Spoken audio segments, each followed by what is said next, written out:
radio for the masses. Headline edition, July 8, 1947. The Army Air Forces has announced that a flying disc has been found and is now in the possession of the Army. If the game is rigged, change the game. Game changer. I occasionally think how quickly our differences worldwide would vanish if we were facing an alien threat from outside this world. This is Fade to Black with your host, Jimmy Church, on the Game Changer Radio Network and KGRA, the Global Radio Alliance. I need your help to get to the year 1985. You're listening to Fade to Black with Jimmy Church on the Game Changer Network.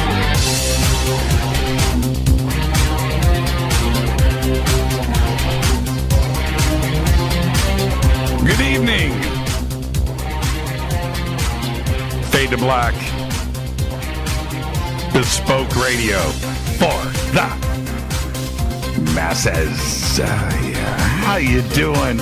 How you doing? Today is Monday, January 13th, 2020. 13 days into the new year, only 353 days left.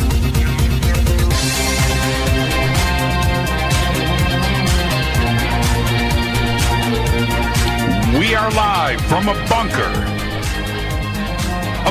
that is somewhere in the middle of beautiful downtown Burbank, California. And I would like to welcome everybody listening all around the world, all across the United States. Hither and thither, to and fro, back and forth, up and down, east and west, north and south, far and near. This is Fade to Black for KJCR, the Game Changer Network, and KGRA, the Planet. I'm your host, Jimmy Church. What is cracking, everybody? How you doing? How you doing? I'm in a great mood.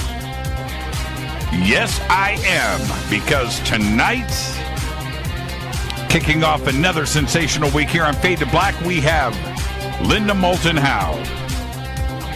That's the way you kick off 2020. Linda Moulton Howe is here. Tomorrow night, Scott Wolter is back. Right here on Fade to Black. Scott blows my mind. That's tomorrow night. Wednesday night, first-time guest, Dr. Daniel Estelin is here. Thursday night's another Fader night with open lines all night long. Tonight it's Linda, and she's here. We are going to talk about her latest research, what's going on this planet and around us, up in the stars, all the way down to here. We're going to look forward into 2020. We're going to take a brief look back at 2019. I'm going to say it. It's the year that wasn't disclosure. Not yet. Linda is a graduate of Stanford University with a master's degree in communication. She has devoted her documentary, film, television, radio, and writing and reporting career to productions concerning science, medicine, and the environment. Ms. Howe has received 3 regional Emmys, a national Emmy nomination, and a Station Peabody Award, among others.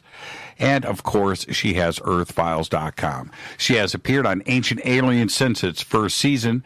She's traveled to Venezuela, Peru, Brazil, England, Norway, France, Switzerland, the Netherlands, Yugoslavia, Turkey, Ethiopia, Kenya, Egypt, Australia, Japan, Canada, Mexico, the Yucatan, and Puerto Rico. In addition to all of her traveling and research with Earth Files, every Wednesday evening you can find Linda live on YouTube hanging out with all of you. And I would like to welcome back to Fade to Black, Linda Moulton Howe. Linda, Happy New Year. Happy New Year to you, Jimmy. And this is a year that seems to be blasting out with mysteries in some directions, the sadness in Australia with the fires, the terror of what was going to happen in the Middle East, all coming together in a week and a half time period. And I keep wondering if that is the sign that we're going to be in a 2020 year that will truly be revolutionary, and will we get that headline that you and I and others have been impatiently waiting for, which is the truth that we're not alone in this universe. I hope it happens this year. Well, if we spin it all back, and speaking to you like this, it's such an honor for me to even to be able to ask this question. But spinning all the way back to like before Strange Harvest, right? Going back all the way to today. We are now firmly planted, Linda, in 2020. A lot has happened since, but it's not quite enough, is it? Do you think that we're finally closer than we've ever been? Yes, absolutely. And right now, the whole year now, it may have a tone that has been set off by the mystery drones in Colorado and Nebraska. Sure. And I bring this up because it really, truly is a strange mystery. At earthfiles.com, I have a part 1 and a part 2 on this. I've been doing a lot of work. Have Alex Peterson. He is an Angus raiser in Hagler, Nebraska.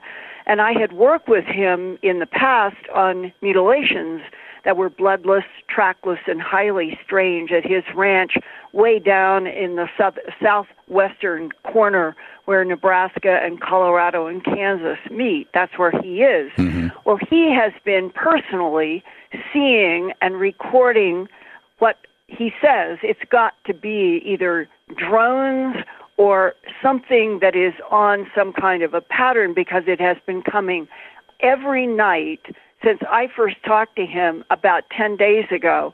He has been going out with his rifle scope, which it works on thermal frequencies, and he has been getting very unusual patterns and lights in the sky. And I have a fascinating comparison that he did.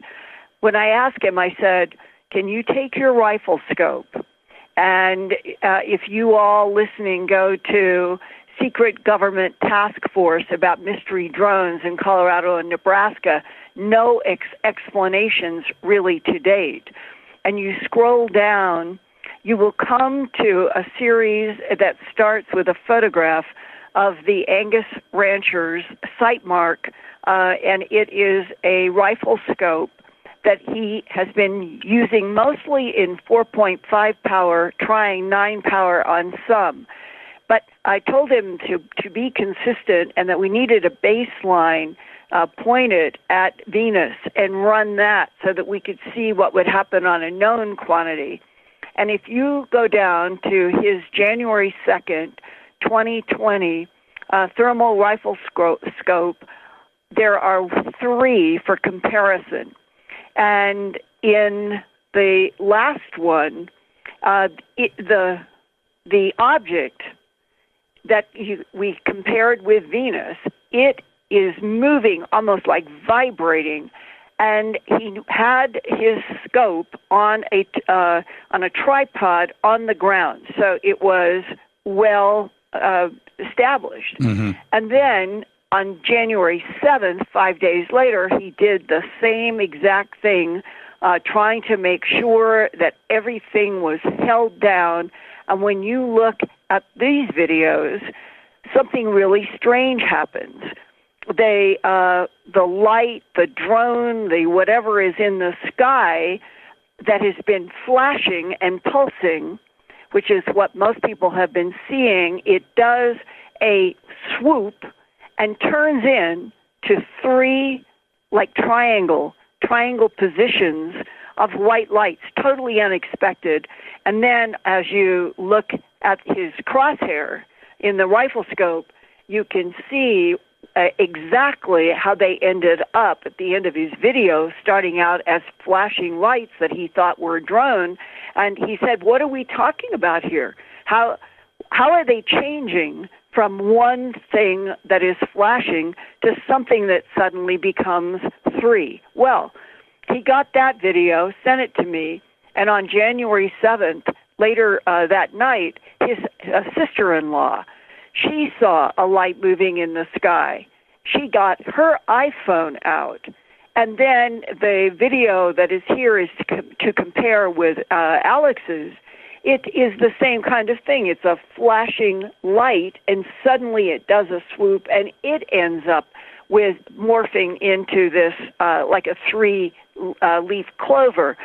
And as you look at the floods of emails that I have been getting, there was a very interesting one that came today through the help of the rancher.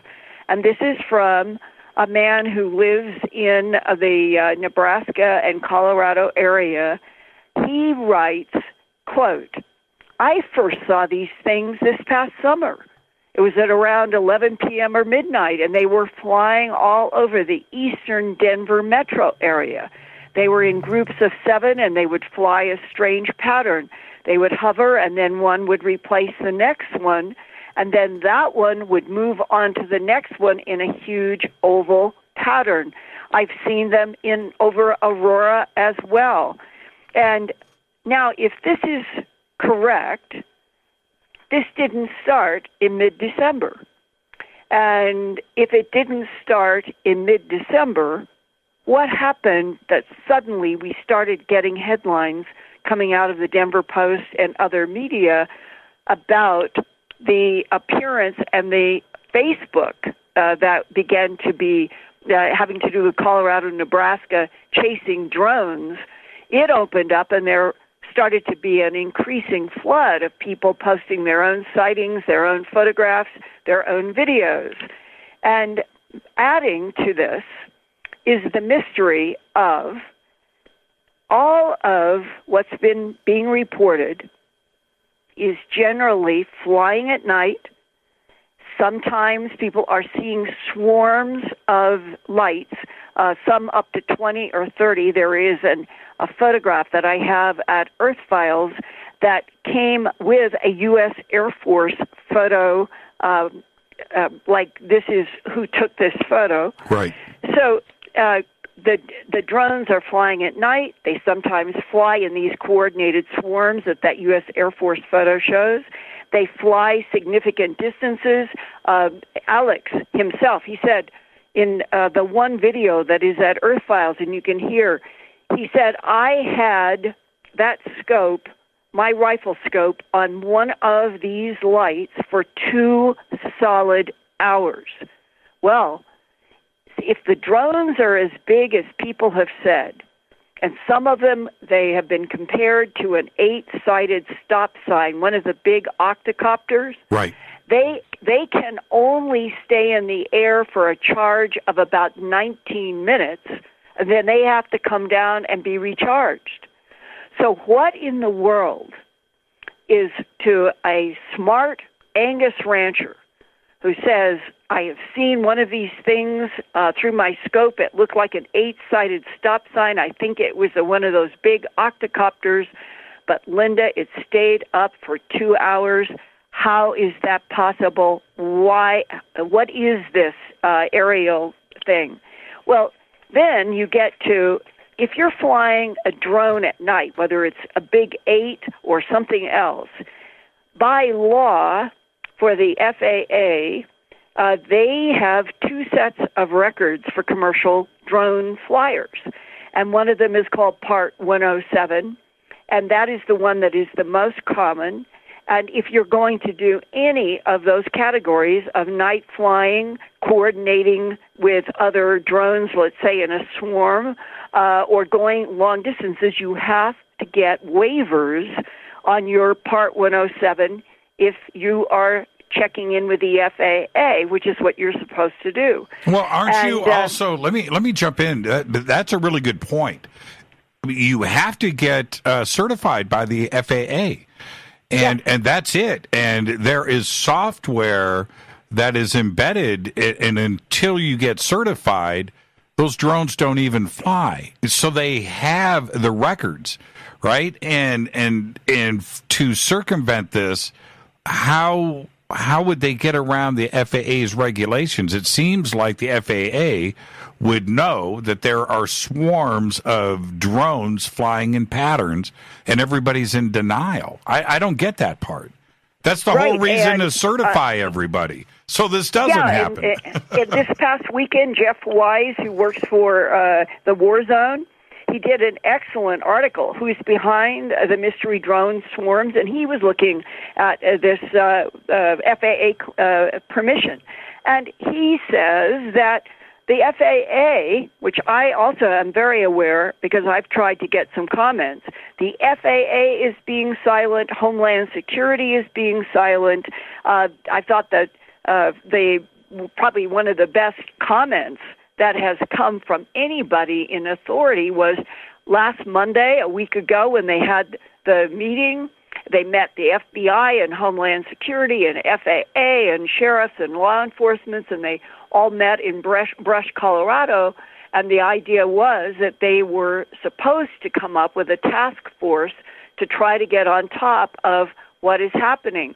And one of the quotes that came before the meeting was from Captain Michael Yowell at the Lincoln County Sheriff's Office, that's in Hugo. And he said, quote, "We are desperately trying to figure out what is going on," close quote. I thought that was the most honest, heartfelt statement coming from somebody who is in authority from all the people who are asking for answers. And the fact that they said that they didn't want the public and they really didn't want the media at the January 6th meeting said a lot about the fact that they don't know what is going on. And after that meeting, something else really strange happened. What happened? There were announcements that said that local law enforcement agencies and the feds, Homeland Security, the FBI, the FAA, were creating a task force to unravel this Colorado drone mystery. And afterward, the Phillips County Sheriff's Office in Holyoke in Colorado, they posted a statement on Facebook that said that they were looking for help from the public specifically. And in fact, I have what they put out on Facebook right in front of me. And they said that they were hoping that they could get help from the public or any direction to have this task force that has been organized to look for the command vehicle. This is from their Facebook, meaning the command vehicle in control of all these mystery drones, and that we are looking for a closed box trailer with antennas or a large van that does not belong in the area. If you see anything that resembles this description, please call the Phillips County Sheriff's Office, and they gave a phone number. Now, it was only 2 days later. And here is the Phillips County Sheriff's Office. They put this out on Facebook. The information that the Phillips County Sheriff's Office previously posted requesting the public's assistance in locating command vehicles associated with the drone issue is no longer pertinent or relevant. The Phillips County Sheriff's Office is not the task force, and our jurisdiction does not extend past Phillips County, Colorado. We will no longer be making any statements or press releases about the drone incidents.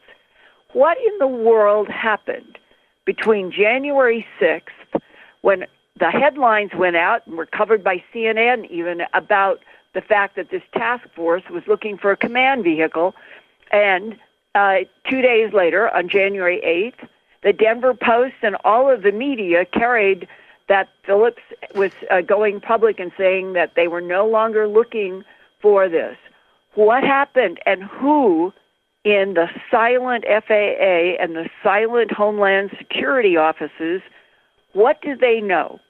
Why are we not, in this time of national security concerns heightened by the Middle East, why is no one officially talking about the fact that in 2 states, in hundreds of eyewitness reports covering southeastern Colorado to northwestern Nebraska, why is nobody going on the record? It seemed like the Phillips County Sheriff's Office that they were trying to do the right thing. What interfered? And Jimmy, based on the emails that I have been receiving today from the 2 parts that I posted and did a special drone report on Wednesday, January 8th, people are saying that they are still seeing all kinds of activity in the sky. The rancher, Alex Peterson, he has sent me tonight fresh videos that people are contacting him because he was on my show and people know he's out looking. Mm-hmm.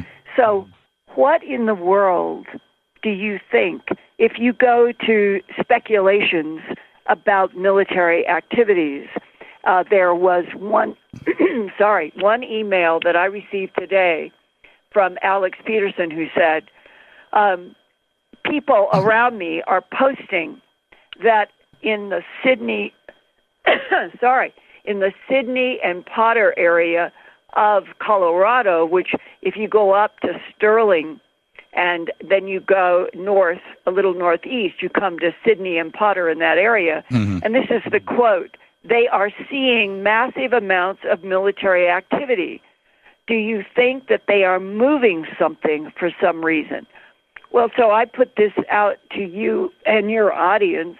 If there's anybody listening who lives in the Sterling, Sydney, and Potter region, is there any quote-unquote massive military activity? What could be being hidden that seems to be big and coordinated behind all these individual sightings and headlines, Jimmy? It has the sense that there is something huge that is happening and that it's being deflected, totally deflected by things that are not what is happening. We're being deflected by what seems to be being hidden. And I don't know what that means. Now, is there?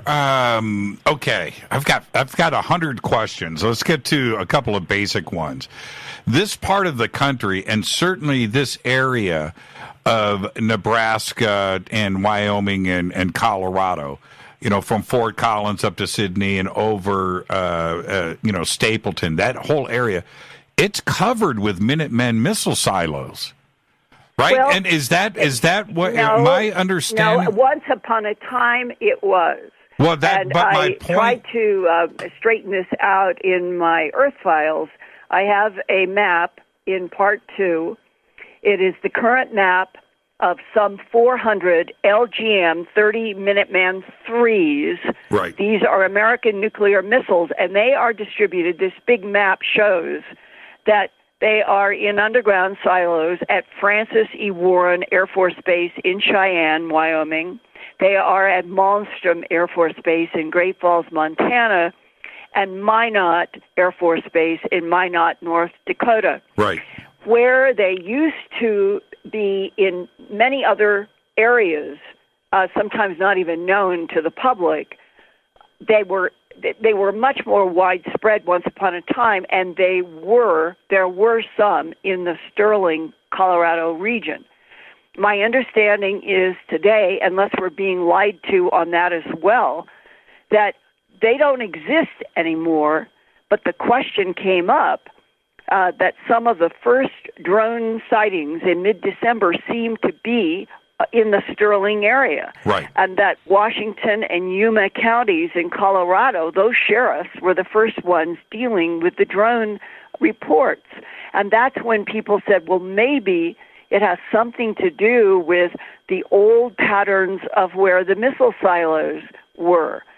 But I think myself, I'm not certain that that is logical, given the fact that the concentration of the missiles are only in a triangular pattern between northeastern Colorado up to the western side of Montana and up to the western side of North Dakota.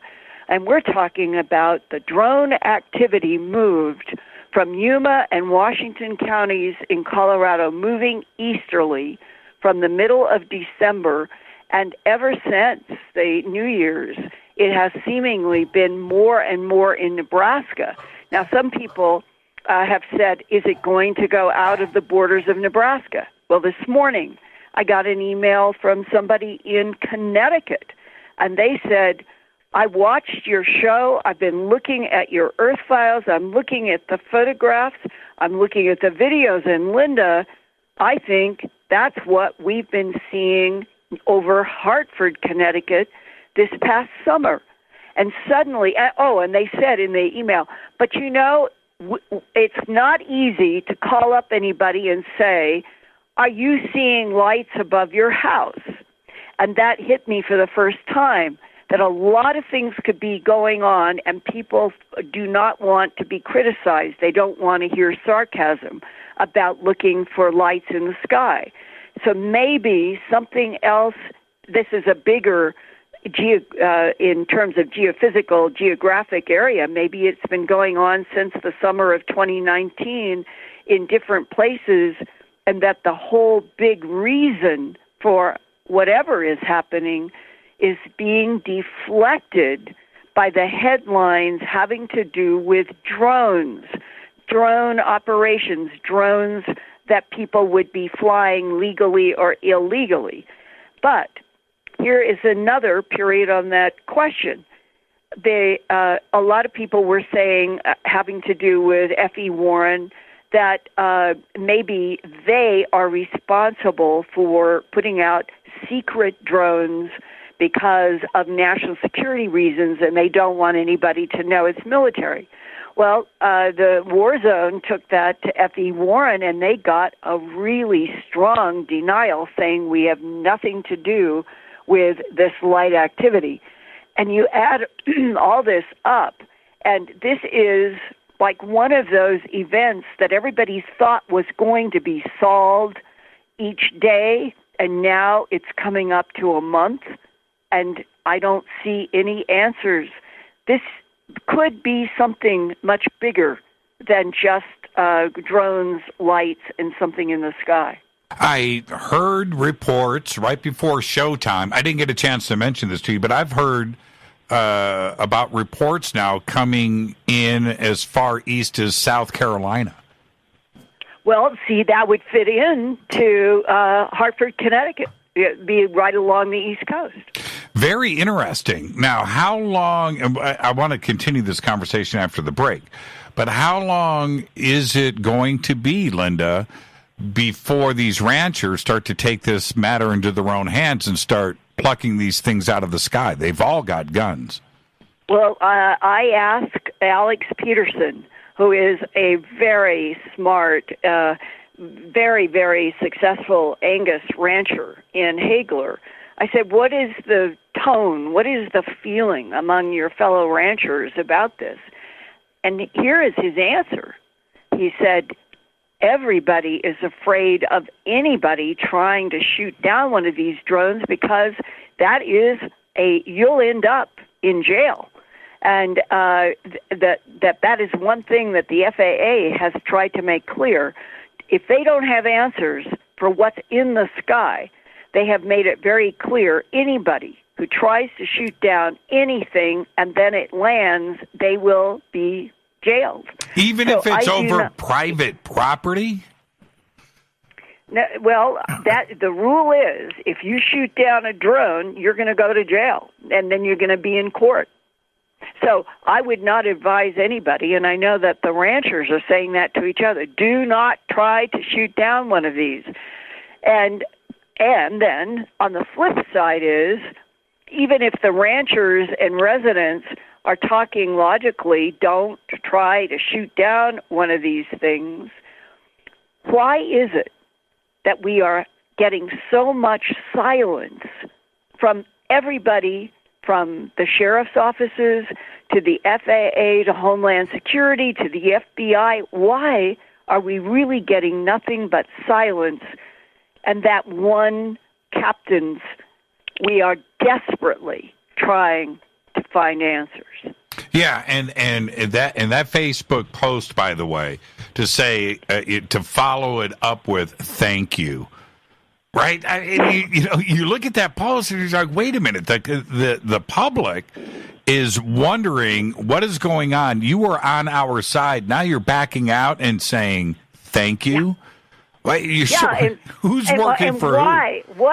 What happened? What a story that would be, that the Phillips Sheriff's Office in just 48 hours rescinded, turned everything around. What in the world is going on behind the scenes that none of us know anything about? And the public, of all of the people, they should be told straightforwardly.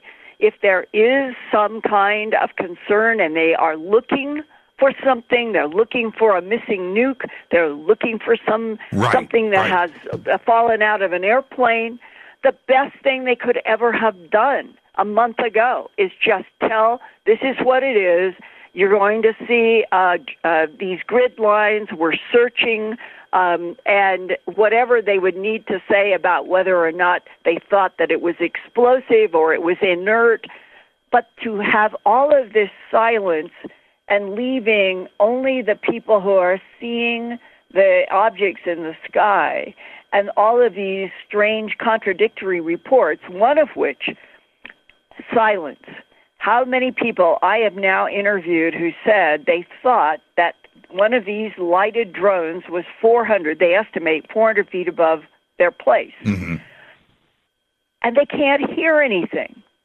Now, I do think it is fair to say that for most people with normal hearing, standing in their yard, if there were a 8-sided drone, an octocopter, or even a smaller drone, 400 feet above, I think anybody with normal hearing would hear. Oh, it's loud. It's loud. Linda, I got to take a break already. It's loud. Sounds like a helicopter. I mean, it's loud. Let's take our break right here. Our guest tonight, Linda Moulton Howe, helping us kick off 2020 in style. This is Fade to Black. I'm your host, Jimmy Church. We'll get right back to the conversation after this short break. Stay with us on the Game Changer Network and KGRA, The Planet. This is Fade to Black.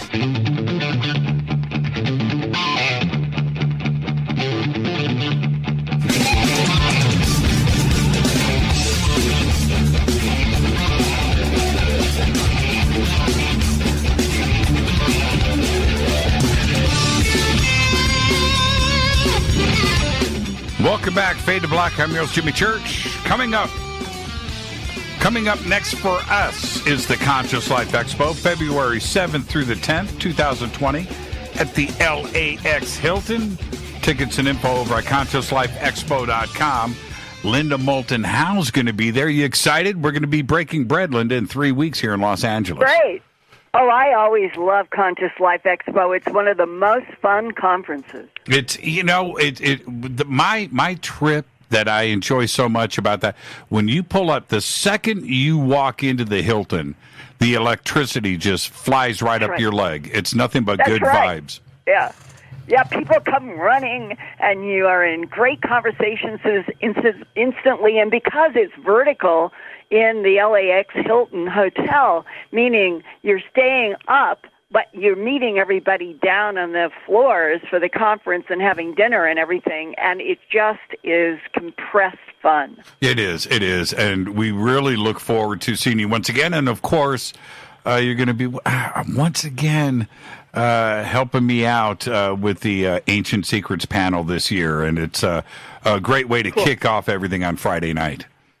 Cool. And I think that more and more people are beginning to realize, no matter what governments do or do not say, is that the ancient history of the Middle East has to do with full-blood extraterrestrials. And it's becoming more and more a subject that once upon a time people would veer from. And now I think the Anunnaki and the Sumerians and that entire swath that Zecharia Sitchin used to be one of the few on the planet addressing. Hundreds of magazine articles and books are beginning to come out, and I think it means ancient aliens. Our dear friend, Von Daniken, he was the path breaker, making people look at the chariots of the gods were other intelligences working on this planet when humans were just an evolutionary species. And that's what makes Ancient Aliens so exciting. It is the truth. We just need to get the whole world up on that same concept. Rita and I, this is a couple of months ago, we went back and watched Chariots of the Gods. And I'm sitting there thinking to myself, as old as that is, right? 40 years ago, right? 45 years ago. And I'm watching it and I'm thinking to myself, this is as relevant today as anything out there. How groundbreaking. Yeah, I know. I mean, watch it today. Watch it today. Well, it's impactful. Yeah, Jimmy, it's like the future caught up with the past. I mean, it was so much fun watching it. And, I thought I was just going to go, okay, let's get it.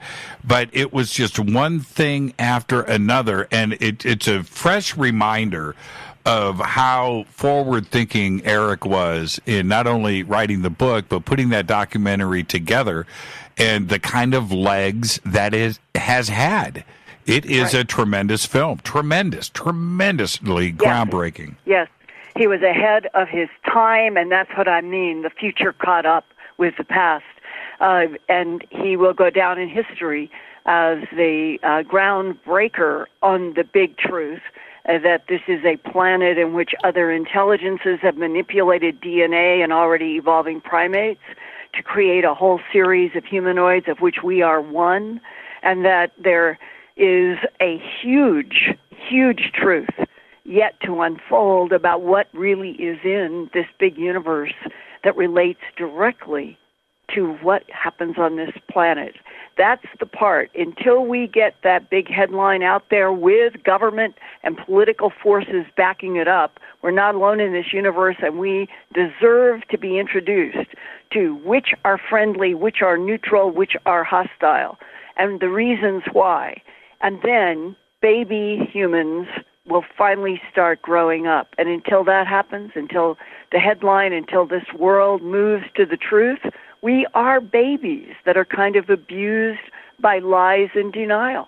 Well, just like, not to go back to the drones, but using the drones right now as an example of real-time knowledge, we all know that the FAA and the government and the military knows exactly what's going on with those drones. They're just not telling us.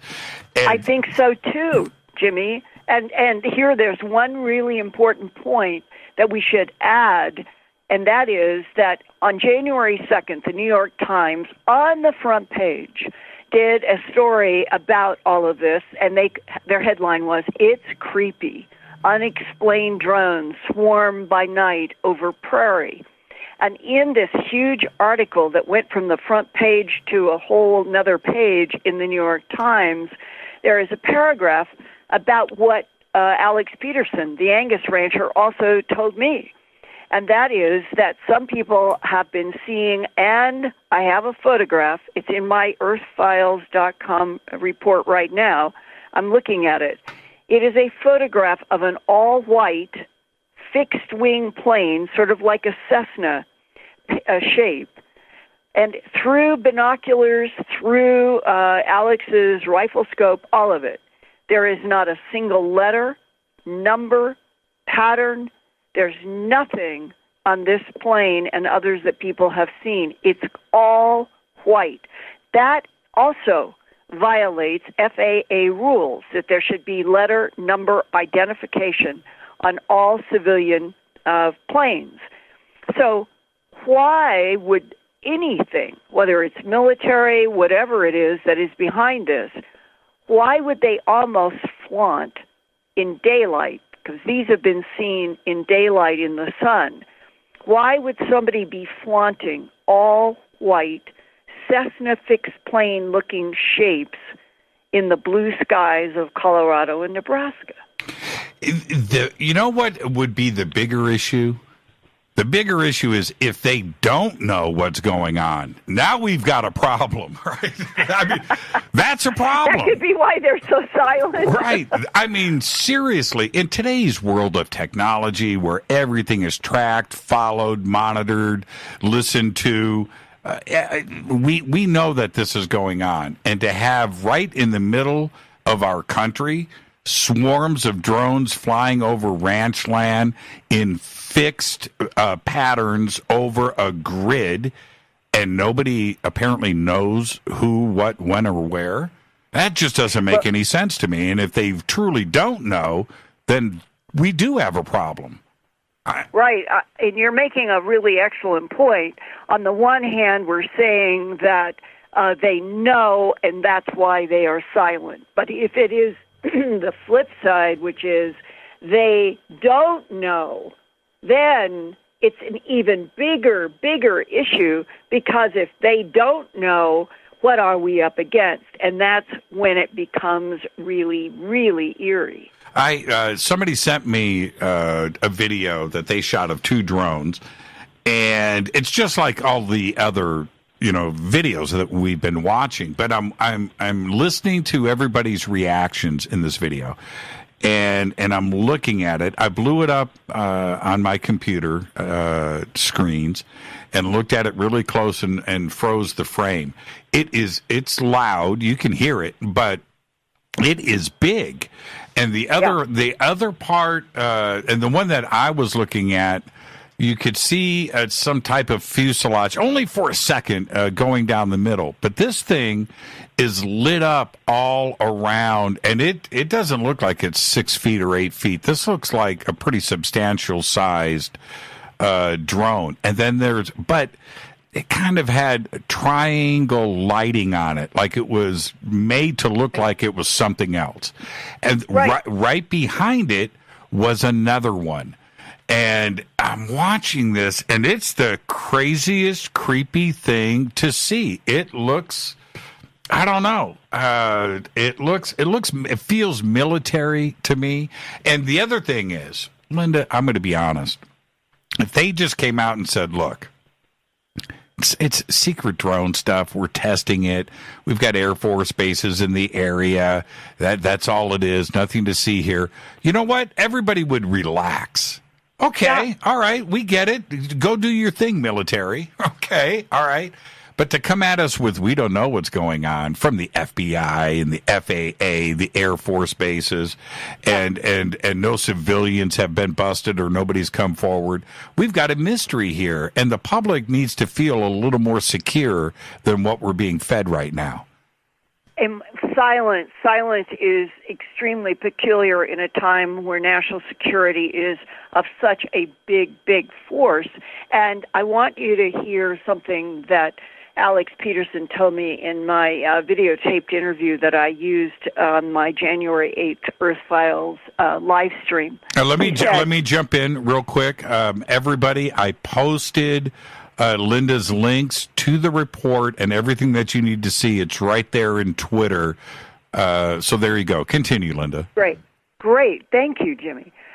This is from Alex Peterson. He is the Angus rancher down in the far southwestern corner of Hagler, Nebraska. He said, do we, as a space force now, have technology that the average public has no clue about? But what I'm getting to is there is nobody who seems to find where these things take off. Nobody can seem to find out where they are landing. 2 hours in the air. They just show up.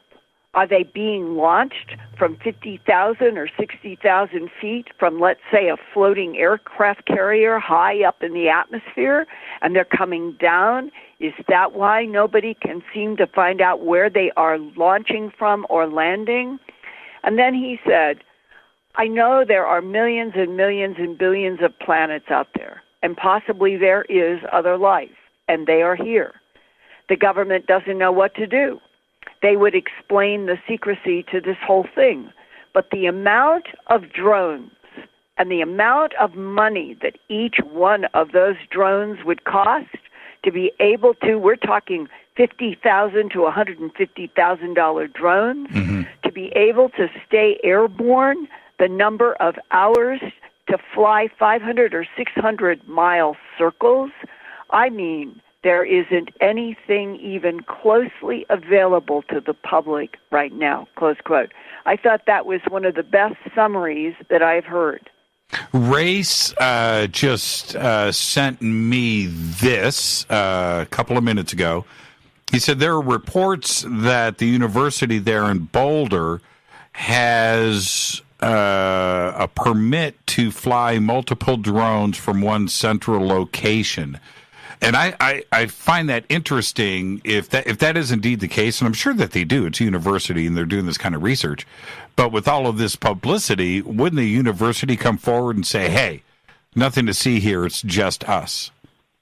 Well, Boulder, Colorado, and Denver really are not where the, we'll say, the masses of drones that were swarming that started, remember, in Yuma and Washington counties. Mm-hmm.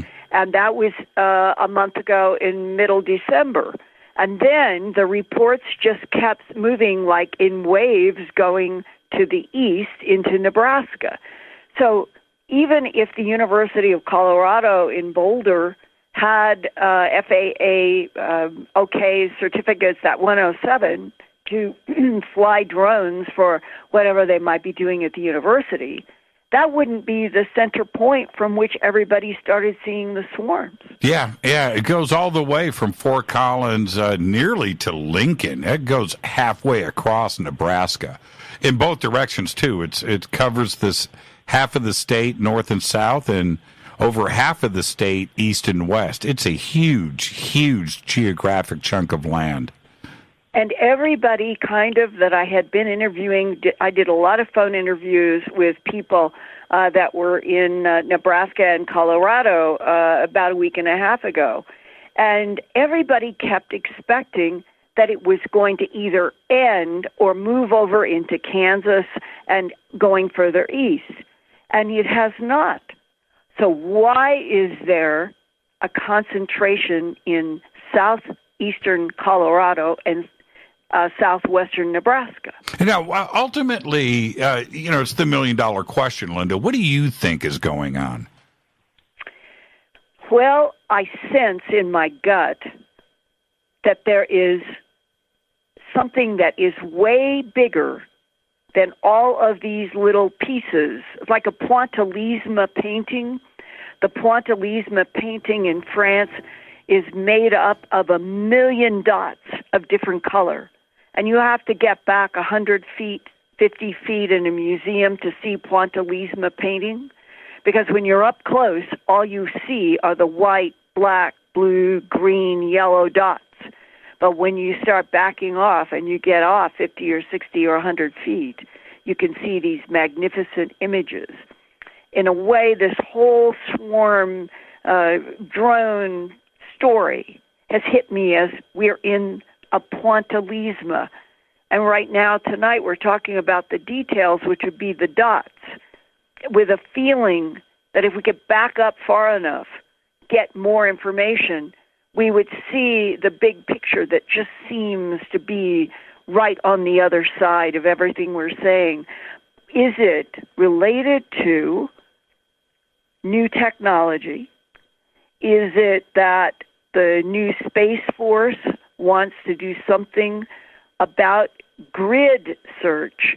For example, what if they didn't want to tell us that they were looking for missing nukes and that the missing nukes weren't going to be lying on the ground?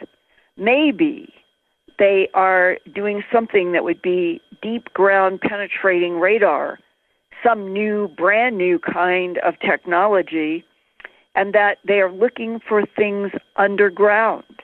That would be a whole new step. And there is something about those first comments that started surging in Colorado back in mid-December. People were using the term grid, that they were watching things that they thought were drones moving in straight lines. The New York Times talked about that in the January 2nd article. Straight lines.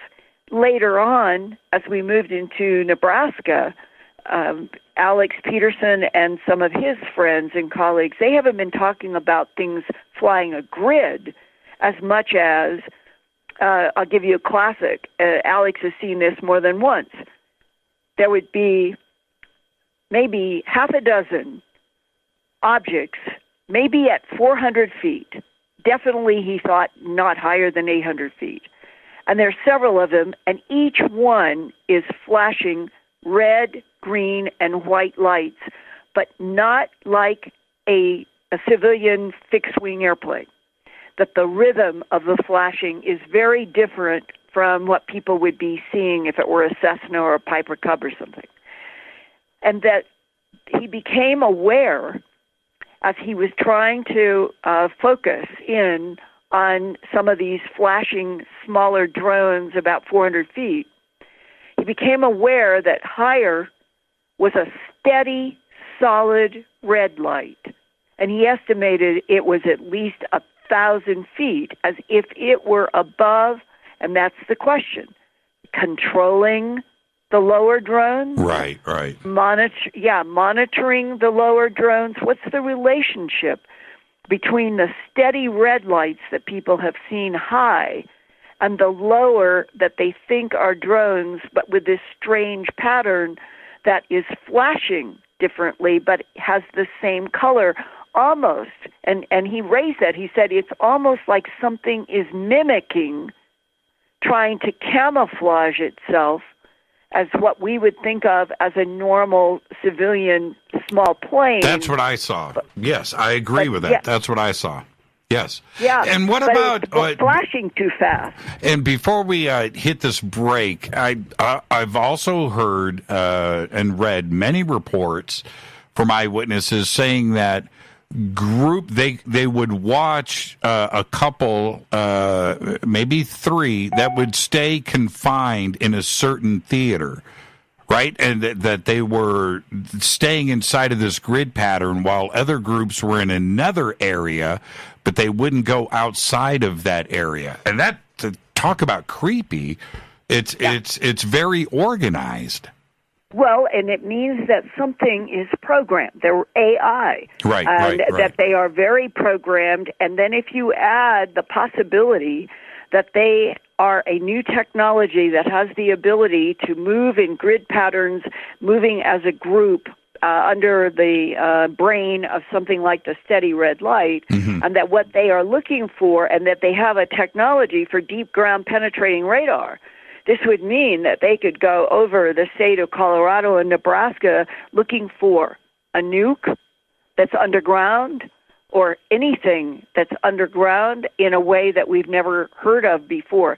Something like that might be happening. It starts feeling to me a little closer to this sense, this gut sense, that something much bigger is what's behind all of this. But we're deflected by all the pointillismo dots that are what we see and hear and we're concentrating on, and they are a symptom of whatever it is that's going on. And you know, Jimmy, if this man who sent me this email talking about that he was seeing these kinds of things in the summer in Colorado, what would it mean that had been going on from the summer to mid-December without anybody having any awareness until December? And the part that freaks me out just a little bit, I mean, a lot of it freaks me out, but when you have this kind of media coverage and public awareness now out in front, you would think that would force and tip the hand of the government and those agencies to come clean, and they are ignoring the media coverage and the public's outrage about what's going on, and that's pretty frightening. That's Big Brother stuff right there.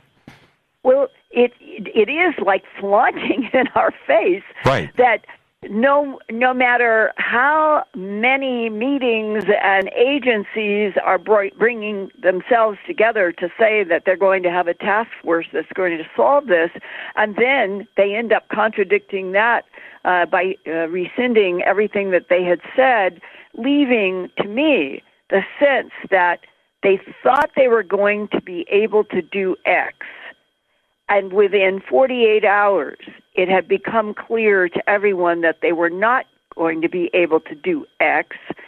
So what is it that they're coping with. And that's what you and I and a bunch of us, that's what I'm trying to find out. I put out on my Wednesday, January 8th, Earth Files live stream, I put out a request to anybody who would be in the whistleblower category to communicate privately, confidentially, through mail or Proton Mail or FedEx if they have any information, and I would like to extend the same thing on Fade to Black, that if there's anybody listening who has any hard information, they can get it to me, to Linda Moulton Howe. You can go to my earthfiles.com site and know that you can establish communication with me through earthfiles@earthfiles.com, my normal email, but then we can switch to Proton Mail or FedEx or hard mail, given the fact that in this world now, in the United States or anywhere we are, phones might as well be megaphones to governments and agencies. Yes, no doubt about it. Let's take our break right here. Linda Moulton Howe, great conversation. This is Fade to Black. I'm your host, Jimmy Church. We come back, we got to go ancient. We got to get into the ancient stuff, and we will do that with Linda right after this short break. Stay with us on the Game Changer Network and KGRA, The Planet. This is Fade to Black.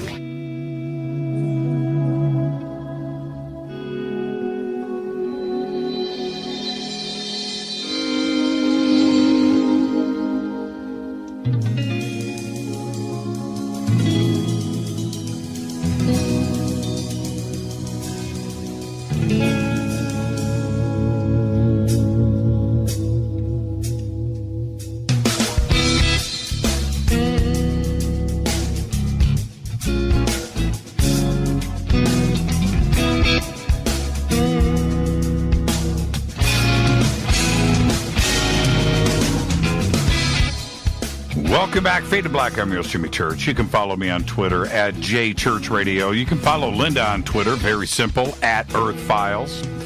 And if you've ever missed a show like this one live, you can subscribe to our podcast. It is just $2 per month. Go to jimmychurchradio.com, click on that podcast banner. We have over 1,160 archive shows right there for just $2 per month.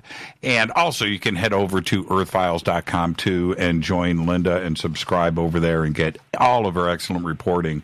Going back, I don't know, Linda, how many years of reports do you have over at Earth Files?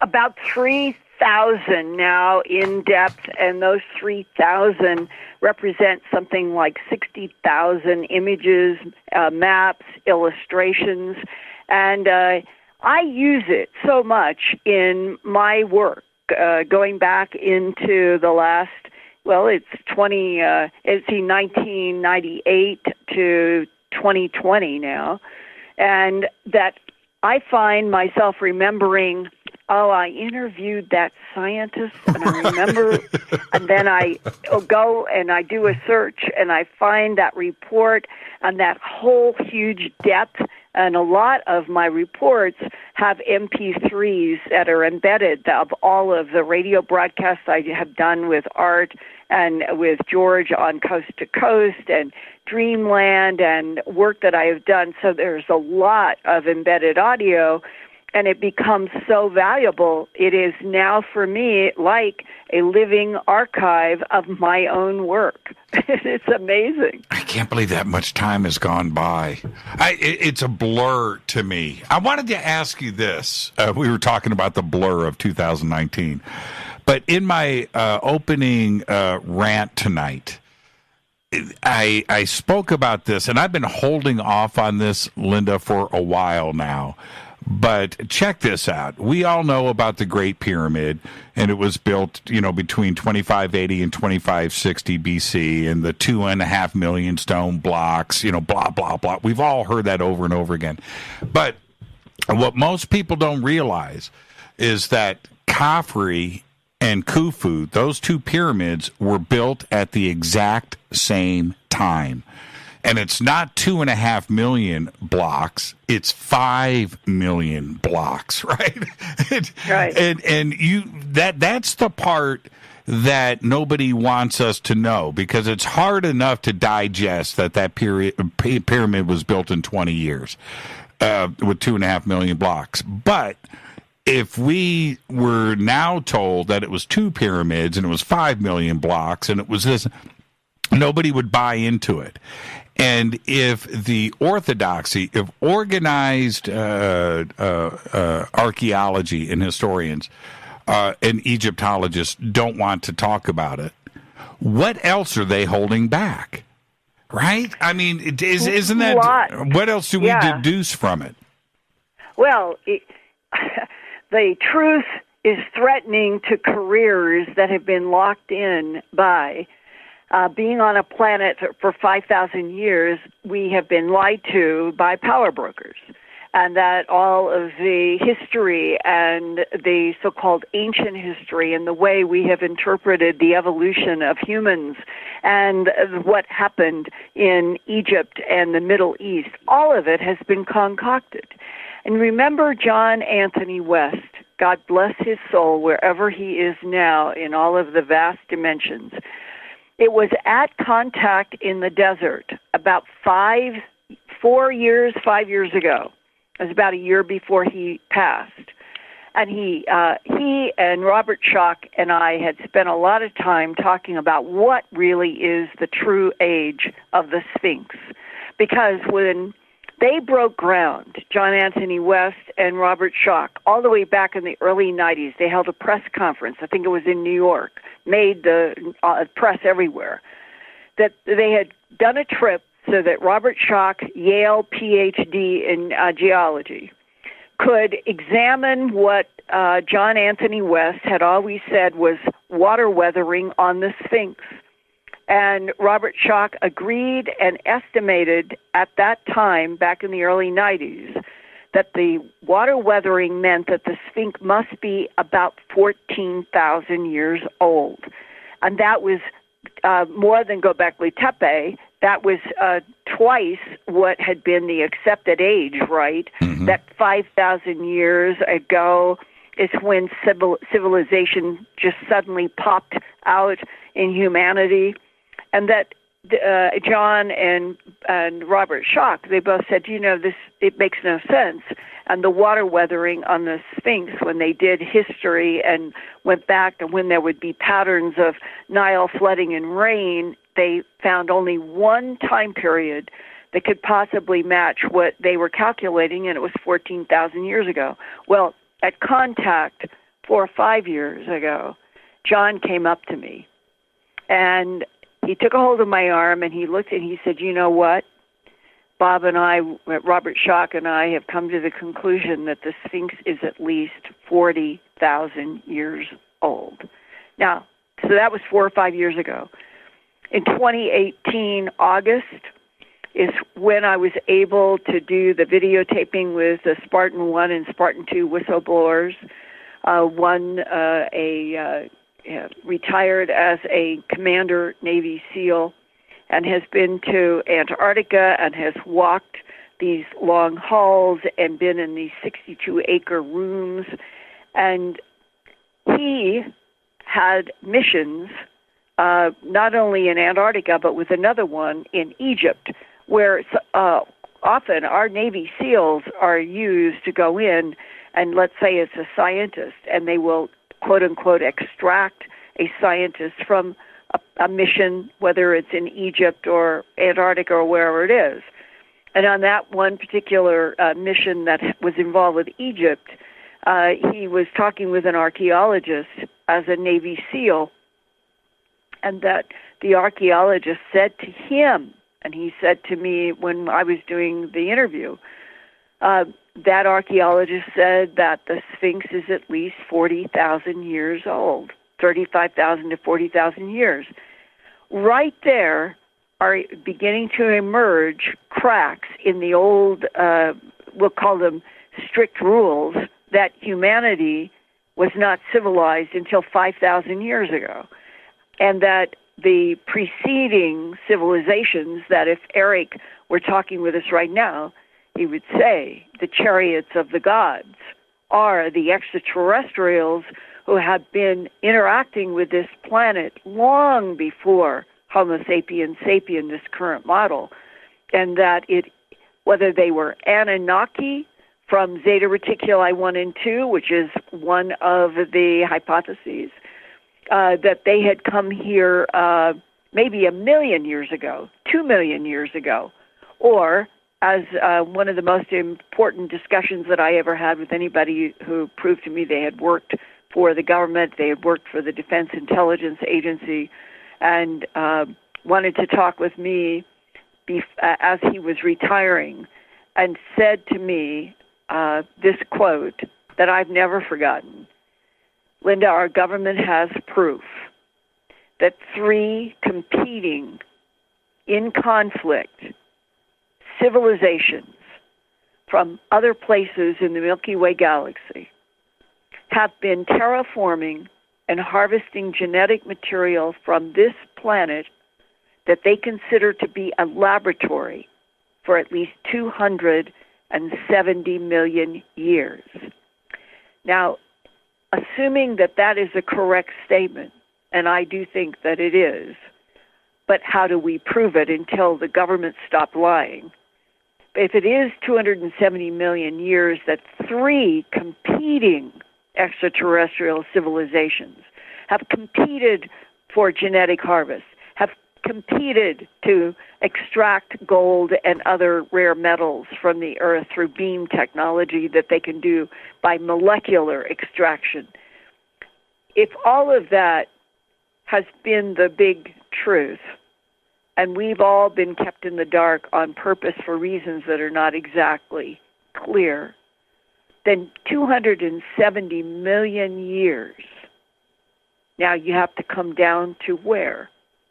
45,000 over 270 million for the consciousness of Homo sapiens sapien, our current model? Or if you want to go back to Homo erectus, the first primate that stood up, allegedly Homo erectus was in South Africa or Africa, 2 million. So somewhere between 45,000 years ago when Neanderthal and Cro-Magnon Homo sapiens sapien did a crossfade with each other, 2 million Homo erectus with Denisovans and so many others in between. Put that fraction in your mind or on a piece of paper. Write 2 million over 270 million as a fraction. Right. And that, to me, brings into tight, clear focus. We humans, Homo sapiens sapien, we don't have even the thinnest idea of everything that happened on this planet before our particular species became conscious, let alone Homo erectus, a mammal in which the briefing paper that I was shown at Kirtland Air Force Base in 1983 said, these extraterrestrial biological entities manipulated DNA in already evolving primates to create Homo sapien. And all questions and mysteries about the evolution of Homo sapien on this planet have been answered, and this project is closed. And the name of that project in that briefing paper that I was shown was Project Garnet, all caps, Garnet. I was not to see those 2 words put together for a decade or so after that meeting at Kirtland, but I never forgot, because my birthday is in January and my birthstone was Garnet. And when I read Project Garnet, all questions and mysteries about the evolution of Homo sapien have been answered, I remembered it was Project Garnet. Later on, at least a decade or so later, I was to learn that various projects have been floated, which is the way counter-intel and intel work. You put out a bunch of pro words. You put out a bunch of project names, and then everybody gets in a muddle. You can put out truth, but you can't do chain of custody.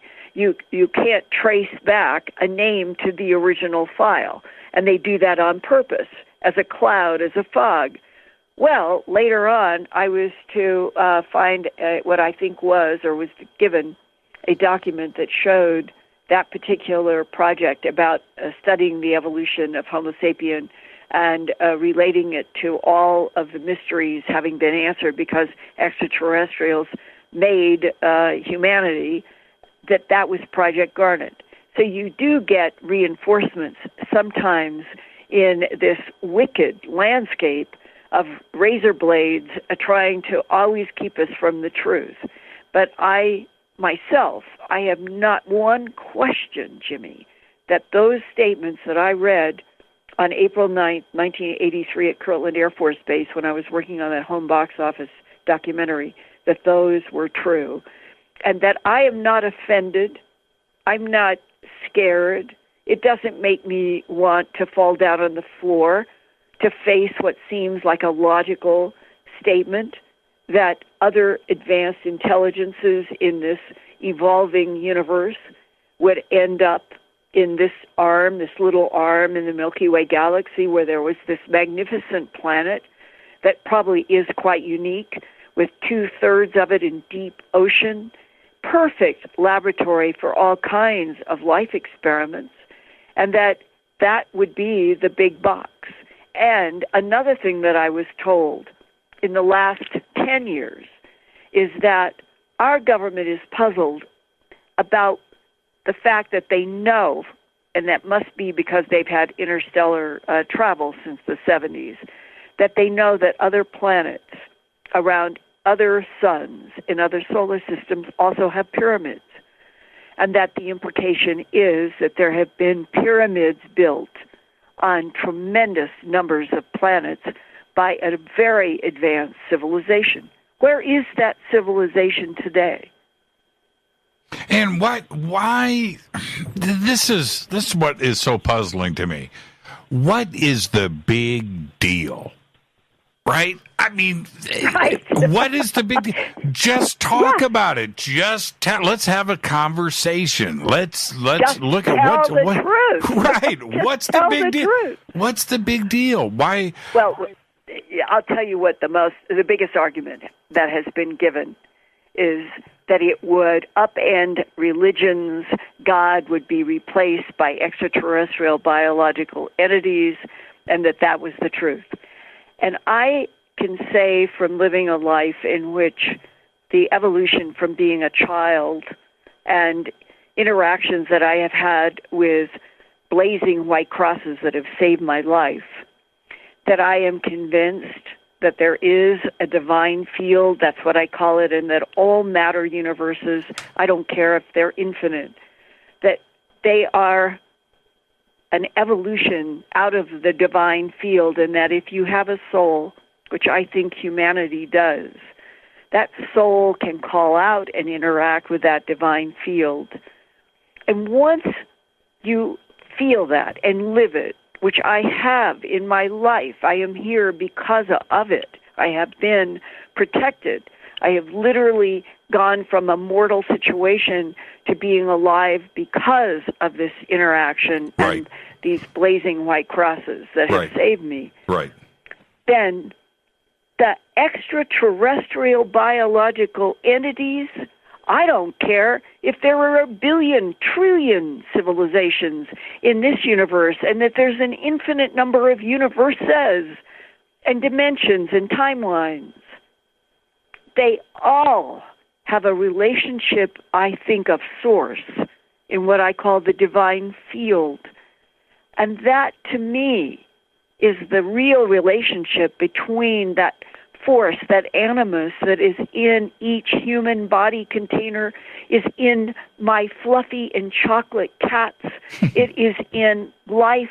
That's what life is about, this animation of a field, of a force that we call soul. And that whether or not we ended up in the container bodies that we have right now because of genetic manipulation by extraterrestrial biological entities experimenting on this planet and many others. It doesn't matter what the spark was that turned into this genetic form that became humanity. The part to me that is really important and that we must never lose sight of is that there is a relationship to a divine field to all souls in all matter. And once you live that, feel it, know it, you don't need a box religion. And that's where the old past was, boxes of religions.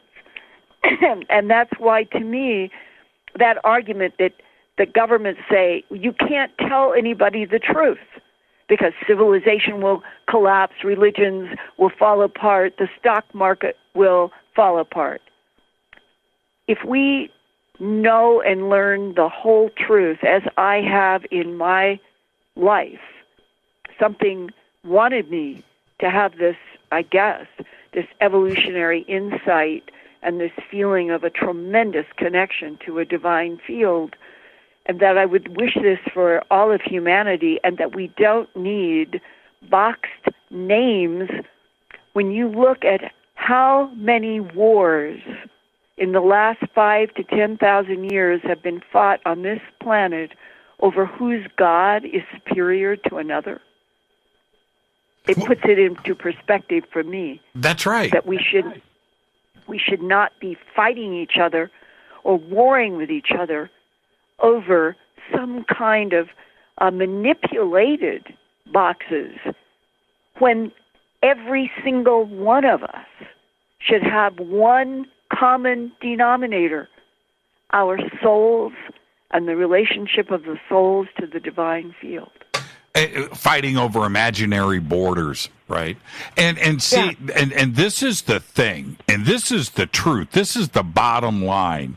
The knowledge of that we are not alone in our galaxy or in the universe is exactly the pressure relief valve that we need to flip on this planet. It would alleviate everything, and we would have a reason to live. We would have a reason to clean up this planet, Linda. We would have a reason to make friends. We would have a hope for the future. You want to burn this planet down, tell everybody we're alone. Jimmy, can you and your audience right now feel the kind of pain and nausea that maybe between 500 million and 1 billion creatures in Australia have died? I know. It kills me. The first time I saw that headline come across, and it was one scientist said that he was estimating 1 billion, I just suddenly felt like I wanted to vomit. Yes. There is something about the fact that life, recognizing other life, should cherish it, not want to kill it. That's right. And that what we are doing to the whole planet, if we don't get on top of the carbon dioxide and methane, then we are going to have not just Australia burning up, we already have California going through terrible periods and other parts, that just out of sheer love for other life, for all of the cats, all of the creatures, for humans to say we are going to do everything we can to just help life survive on this planet, and not everything needs to come down to money and profit and power brokers. I saw when I first saw the image that NASA put out of Australia, and I'm looking at the entire country is glowing orange. I know. I could not believe it. I know. Tied my stomach up in knots. And I received some emails from some people in Australia who like to come to my Earth Files live stream on Wednesday nights. And one of the persons said, they were down there where, remember when everybody had to get to the beach just to save their lives? Whether they had clothes, food, or water ever, that was the only thing, the strip of beach, and the fire was coming right up to the sand. And one of the emails said, I was standing on the porch of my house looking at all of the red down at the beach and realizing I did not know how, but all of those people on the beach were going to need as much help as they could get because all they had was each other. They had nothing else, just the strip of sand. That was incredible. Our thoughts and prayers are with everybody in Australia, and I can only hope that everything is going to take the turn that it needs to take. But the creatures, the wildlife, humans, we can jump in a car and make a break for it. We have a glimmer of hope. They don't. They don't know what's going on. And Jimmy, and one more thought from an astronaut.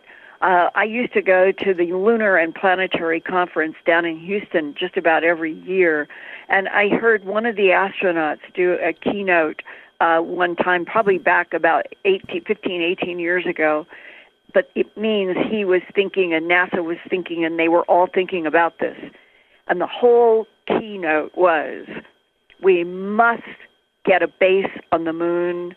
We must work to get a base on Mars because Earth is an unstable planet, as beautiful and wondrous as it is, and it has been a icy snowball at least 2 or 3 times. Mm-hmm. It goes through patterns of dramatic temperature changes and all kinds of things, and that humans have to now see that getting to Mars, however it's going to be done, getting a base on the moon, moving out further, maybe the secret space force that allegedly has been there since the 70s in interstellar trade, that humanity will survive if we can get ourselves based beyond the Earth. But Earth is going to take a whole new relationship between humans going forward, or humanity will not survive. It's not a dramatic statement. It is a statement of fact. We're coming up to 10 billion people estimated in another 10 or 15 years. The Earth right now is showing us with fires and floods and seismic events. We can't go another 10 to 15 years and get to 10 billion people and survive if we don't change our entire relationship with the Earth and waste and what we're doing for energy and how we cohabit with this planet. And that right now, that may be one of the big consciousness changes that begins to really take hold in this new year. I hope so. And I honor the girl over in is it Finland, and her peers, the young teenagers of this planet who are everywhere. They are speaking out that we must help this Earth to help us to survive. Let's take our break right here. Our guest tonight, Linda Moulton Howe. Now, we started to get there, and we're going to do it when we come back. We're going to talk about physics, and are we living in a simulation? That's right. Linda Moulton Howe, this is Fade to Black. I'm your host, Jimmy Church. We'll be right back. Stay with us.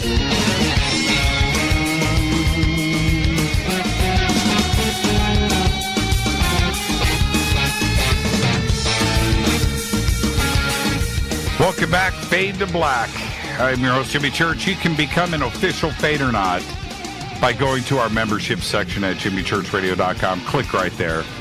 Get yourself one of those autographed Fade to Black hats.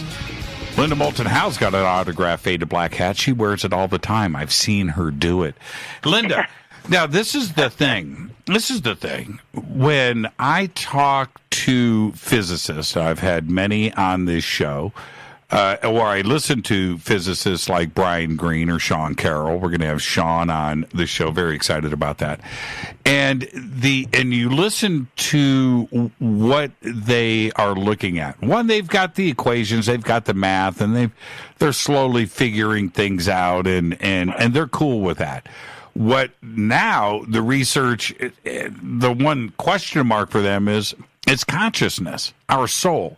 Where the heck does that come from? And can that be turned into an equation, by the way? So, because that would certainly fill a lot of holes in the puzzle. But they know that there is something else going on here. And what makes the transition, from atoms that everything is built on in this universe, to us being able to think and talk like you and I are doing right now on this show. What is consciousness? And then they push it one step further, which is the multi-world theory, multiple dimensions, parallel worlds, entanglement, and what is involved with that. And it may sound like science fiction, but this is where the research is going. Now, I'm not suggesting something divine, but I'm definitely not suggesting that it's all by chance and that it's just the way things were and we just are. I'm not going there. And that's where the simulation or multi-world idea starts to come into play, that we may be living in a simulation. Are you okay with that? Yes, and I think that it is almost logical in a strange way. In December, just about 2 weeks ago, I reposted a series that I did, Is Our Universe Also a 3D Hologram? And one of the quotes at the top of part 1 is by a man named Jason Paget. He is co-author of a book from a few years ago called Struck by Genius. And the short story is that he had been at a karaoke club somewhere, and out in the parking lot. I'm seeing it right now. It was December 13th, 2002, and he had walked out of the karaoke club, and some people, men who were there in Tacoma, Washington, beat him up. And they beat him up so badly, and including his head, that his skull and his brain were damaged. When he finally woke up, and I did an interview with him, and I asked him about that moment, that he became conscious, and he'd been in the hospital for quite a while, that when he opened his eyes for the first time, everything around him, he said, looked like moving film strips of images inside of frames. And then he began to see patterns after pattern after pattern, and they were in different colors. And then he realized that he was seeing these patterns, which we would call fractals, in everything. No matter what he was looking at, it was as if he was seeing somehow the energy pattern that everything that was matter was made up of. And he said this very interesting sentence to me that I put at the top of my December 27th, 2019 report, Is Our Universe Also a 3D Hologram? And he said, I learned it doesn't seem like the universe cares so much about fairness as it does care that all things that can happen do. And there are mathematical formulas and hypotheses that have been emerging, like the block universe, in which everything that has ever happened, could ever happen through infinity is in the block universe. It's a whole other concept that's being taught down in the Institute of Time that is in Australia. They have an Institute of Time. Well, when you get into these kinds of discussions and talking with Jason Padgett about how he sees things since his brain was hurt, and that it's always fractals, we got into a discussion about this concept that's been around since Bud Hopkins' abductee, human abductee, Michael Talbot, released a book in the early 90s called Our Holographic Universe. That's right.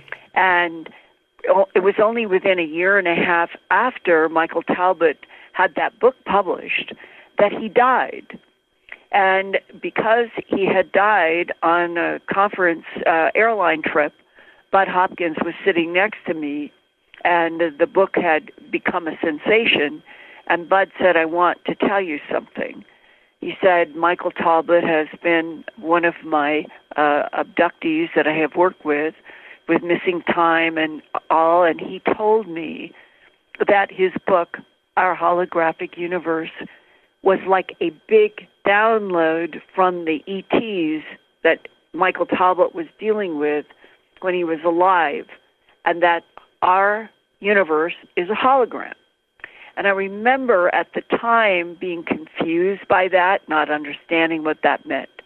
Well, in the last 4 or 5 years, in discussions with physicists who are working on these kinds of projects, there was one, I talked with some scientists who were at the University of Southampton in the UK, University of Waterloo and in Canada. They were working together with Italian scientists, all three countries, on this question of, is there substantial evidence that we're living in a holographic universe? And they published a paper in January 30th of 2017, 2 years ago, in which they are putting forth that they think that there is quite a bit of evidence that we are.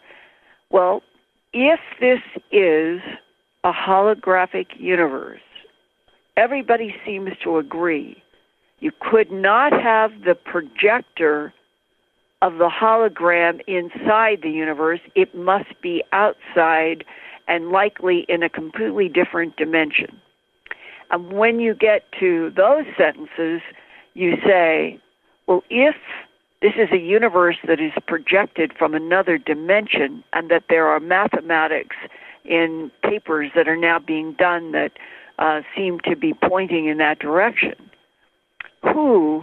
what would be in another dimension projecting the hologram that is our universe? How, why, who? Is it one and the same as our discussion before the break about the divine field? Right. Or is it like Jerry Wills? He is a man. His wife is Kathy. They have been taking groups down to Peru for 2-3 decades. The year they got married, and he was there. This is another series that I have at Earth Files about Jerry Wills and his incredible interactions with a blonde ET. And the blonde ET may or may not have been responsible for what happened to Jerry in Peru.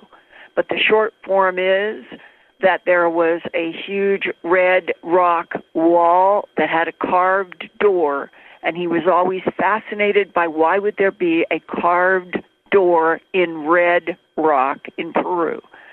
And he met a shaman who told him that through centuries, the Incas had always talked about the gods or the other visitors that would periodically come from inside the rock out through the big carved door.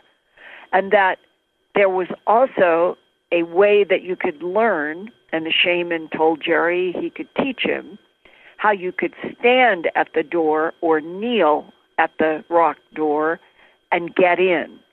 And Jerry Wills studied it, and he said it was a frequency, and he's never given out the frequency, but I understand what the concept. And Jerry, on this day with his new bride, watching Kathy was watching and saw her husband disappear into the rock.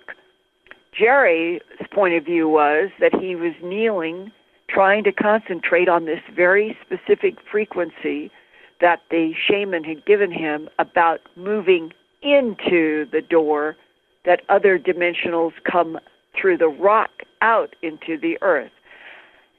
What happened is that Jerry found himself moving rapidly in what he said was like being inside of a pearl, something that was spherical but not a craft, and that he ends up moving through the universe at a very great speed.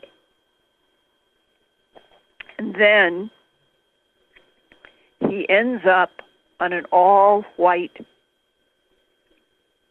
what do you want to call it, a planet, something. And Jerry feels like that he is surrounded by something observing, and he can't see it. He doesn't know what it is, and then a voice begins to speak in his mind, outside of him. And the voice, the voice asks, "Where did you come from?" And Jerry says, "From Earth." And this voice says, "Oh, Earth. Oh, yes. We know it well. We are the ones who experimented with creating a universe that you are now in." Wow. And takes Jerry somehow. Jerry is still not sure. Was he in his mind the whole time, or was he physically being transported to see from another point of view the universe that we live in and we think is 13.8 billion light years?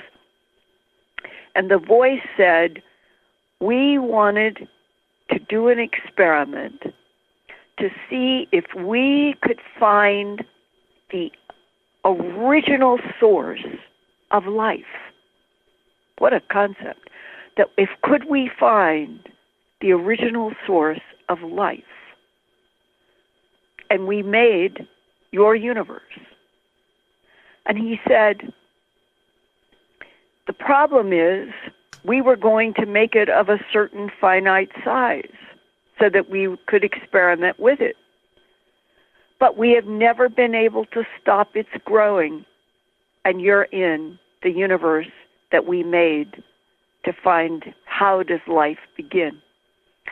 Well, Jerry said, "I'm reporting to you, Linda, exactly what I remember." And in the end, whatever the reality of it is, I think about Jerry Will's experience in Peru at that rock door and going out probably 2-3 times a week. And then the reason is more and more things like all these papers that keep coming forth, that there's more and more evidence that we're in a holographic universe. And suddenly, I remember one day, I think it was last summer, it just hit me. It was like my mind just did some kind of like I walked into another dimension in my own mind, feeling the truth that we are like in a video game and we are the video players. And it is a metaphor like the Matrix, the Keanu Reeves Matrix, that the reality of this universe could very well be that we are the players in a video game. Does that make the discussion about a divine field and souls any less? No, it strengthens it. Not at all. It does the opposite. Yes, it means exactly. Thank you. It means that our consciousness, which is where you started this, our consciousness is a source link to all that has ever experimented, that continues to evolve, that infinity, we are related to it, and that consciousness where everything at any given moment is connected. That's how remote viewers can go to the ends of the universe or go to Jupiter. And that if we were all taught that we had the ability in very special brains to be able to relate to infinity, that we have a soul that is eternal and was made eternally in this holographic universe. I think that everybody would, exactly as you said, there would be more reason to get up in the morning and to live life without abuse to ourselves and to others, and that we would feel like we were somehow all part of some kind of a grand design. Right. A grand design that is real, and that Jason Padgett being beaten up by thugs outside of a karaoke club and waking up in a hospital and never, ever again being able to see anything without seeing the fractal patterns of the energy from the atomic molecular level up. It's like he's like a grace note given to all of us. He is seeing the reality, and we are living the video players in the video game. And I find that exciting. I don't find that as being anything that would be destructive to the history or religions or philosophy of our planet. That it is time that we grow up and learn exactly what this universe is. What I find so interesting is when we, and I'm going to make this quick because I want your response and I'm looking at the clock, is when we talk about entanglement, and I've talked to physicists about this, where communication with entanglement, it's just one atom at a time. It's, the rotation of one, and it could be entangled with something on the other side of the universe, but it's a small, tiny bit of information. They got it all wrong. If an advanced species, an advanced civilization, not only understands physics and entanglement, but the ability to entangle their brain with mine, all of the atoms, right, of their brain, right, with all of the atoms in my brain, now we have not only a communication, but a network that would entangle the entire universe. And the ability to do that is not only communication, but sharing of information and visions of and downloads of and all that would encompass. And that's physics says, and Einstein, all the way back, that entanglement is real. It has been proven and published within the last month about entanglement. But isn't that the answer to everything? I wrote a prologue in my Glimpses of Other Realities, Volume 2. It's my third of 4 books. And I wrote the prologue because it was the single most profound event in my life when I was about 21 years old, and I was in the mountains, and I have talked about this at my Earth Files YouTube broadcast, and it is in my book, but it is worth tying that I had this extraordinary experience of seeing and feeling everything in a mountain, the trees, the flowers, everything around me turned into pulsing orchid and white light. How old were you? I was about 20, 21, somewhere right there. Okay.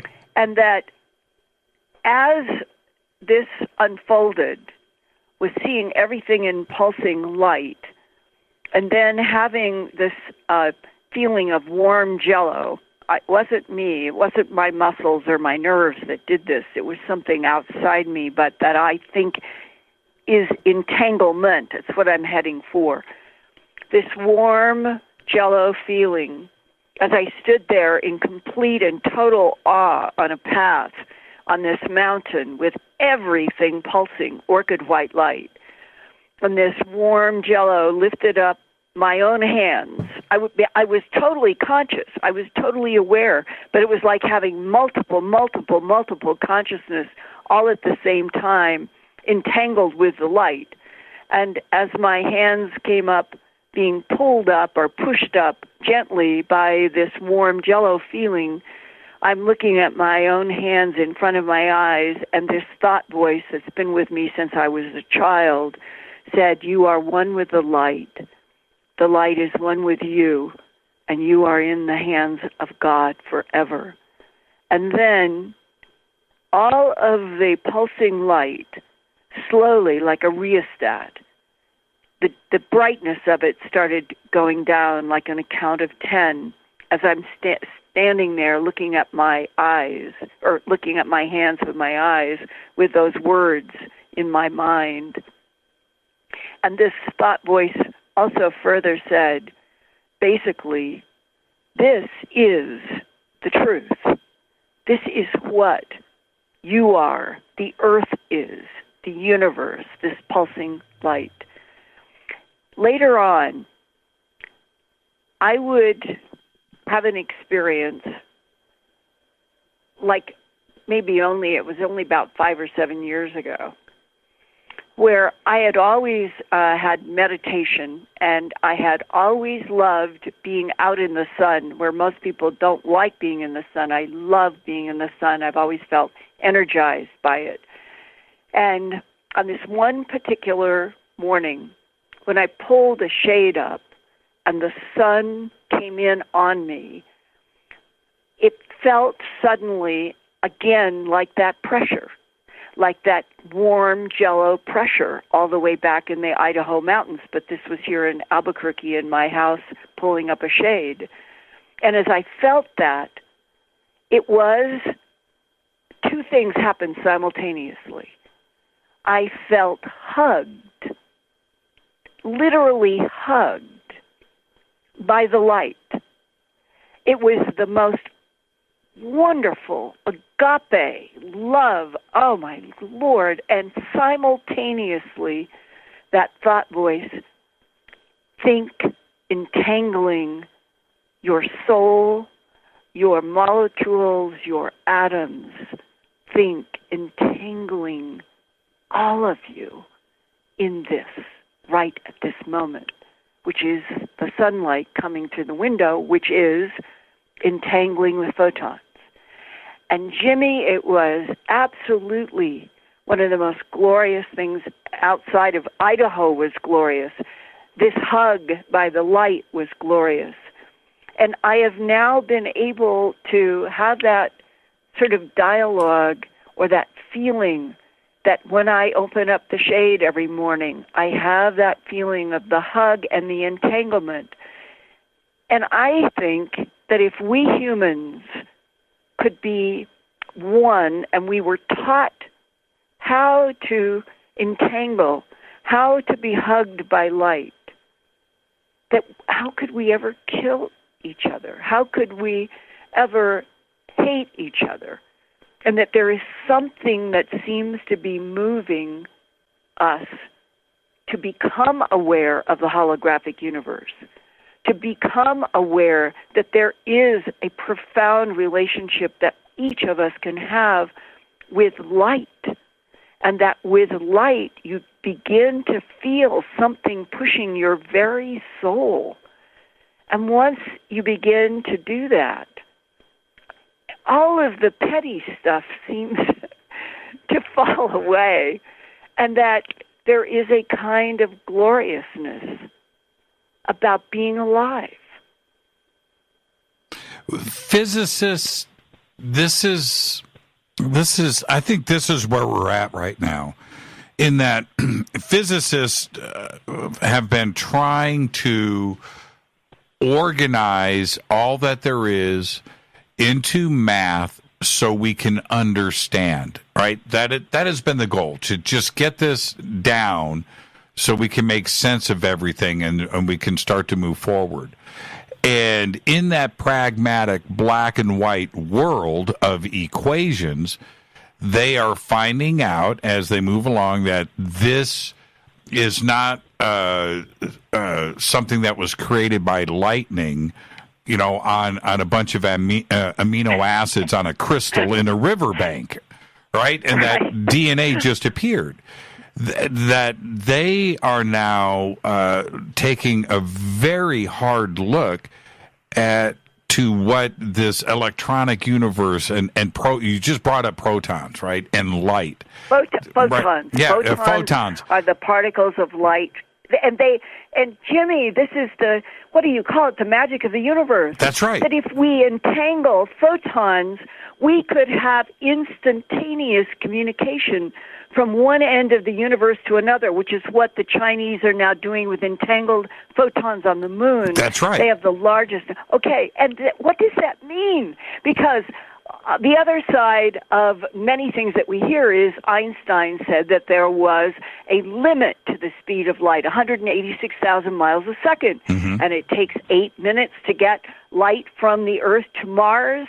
And so when we finally have a base there, we're going to have an 8-minute delay on getting news from Mars, but we will be getting it eventually. Well, if we could get into this entanglement with photons, this magical, incredible ingredient of this universe, we could have instantaneous communication and maybe eventually instantaneous entangled travel. That's where we might get into portals. But that entanglement of photons seems like a completely different physics from the 186,000 miles a second as a law. Entanglement is outside of that speed of light. It's instantaneous. It's instantaneous, and there is no question, Linda, and for the entire audience listening to me, I'm about to preach, but this is the reality of it. Every star above our heads, every star in the Milky Way, every star in every galaxy, every star everywhere has a friggin' planet. There are 200 billion Earth-like planets in the Milky Way. 200 billion. The amount of life, infinite. It's infinite. It's infinite. But those species that are traveling 1,000 light years away from their home planet are not waiting 2,000 years for a return phone call. It doesn't work that way, Linda. It just doesn't. And I think it's very clear from whistleblowers who know that we have already been moving point to point. We do have physics that is, whether it's in collaboration with ETs, the truth is that we do have scientists, we do have military people who have moved point to point, which means portal to portal. It is where you are manipulating magnetic fields and that you could go from, as Spartan 1 says in my documentary, you can walk in a step from Gakona, Alaska to a place in Hawaii because they've been able to make those portals. And the same thing would apply going out into the Milky Way galaxy, that the non-humans are using portal technology to move. They're not doing Euclidean geometry, traveling 1 billion light years for 1 billion years. And this is where the excitement for me, if we could get past all the geopolitical power broker stuff, if we could get past that money is the most important thing in the universe, and it's not, that life and being able to live your heart and your soul is the most important thing, we could end up possibly on an earth in which a vast number of people would know joy. What a concept, right? Well, humans yes. Getting up and knowing joy. The answer, I said this it's probably a few years ago now, a couple of years ago, probably after I talked to you and I plagiarized. But enough of that. Is this, Linda, if there was one thing that would alleviate the pressure on this planet, is to get together, and I'm not talking about some kumbaya thing. I'm not going there. But to get together and build and have a goal, build an interstellar starship out in orbit, get the thing built, throw a few thousand people on it, and take off. That's a goal. It's a goal. It would unite the planet. Everybody would come together and understand that this is our next stage in evolution. This is what we have to do. And if that happens... Add one more lens on this, that I think we've already been doing that in collaboration with friendly ETs since the 70s. More than one source has told me that we have been in interstellar trade, that there have been humans who have gone on these big interstellar missions, so that means that we have had humans go to other parts of the Milky Way galaxy. That doesn't surprise me at all. But what I'm saying is go public. Go public with this and settle this planet down. I mean, you wouldn't want to go to war if you know that we were doing that. And that's my point. I think that would just unify the planet. Yeah, I just would like all of the power brokers and geopolitical systems to finally tell all of the truth, and that we would move from a planet that has been lied to and is lying and manipulated to one in which everybody was getting the truth, and that when we went out into space, that it was a mission on behalf of humanity and the Earth to get a backup planet, and it might be one that's within the 19 yellow suns, sort of similar to our sun, between here and Zeta Reticuli 1 and 2, which is about 40 light years.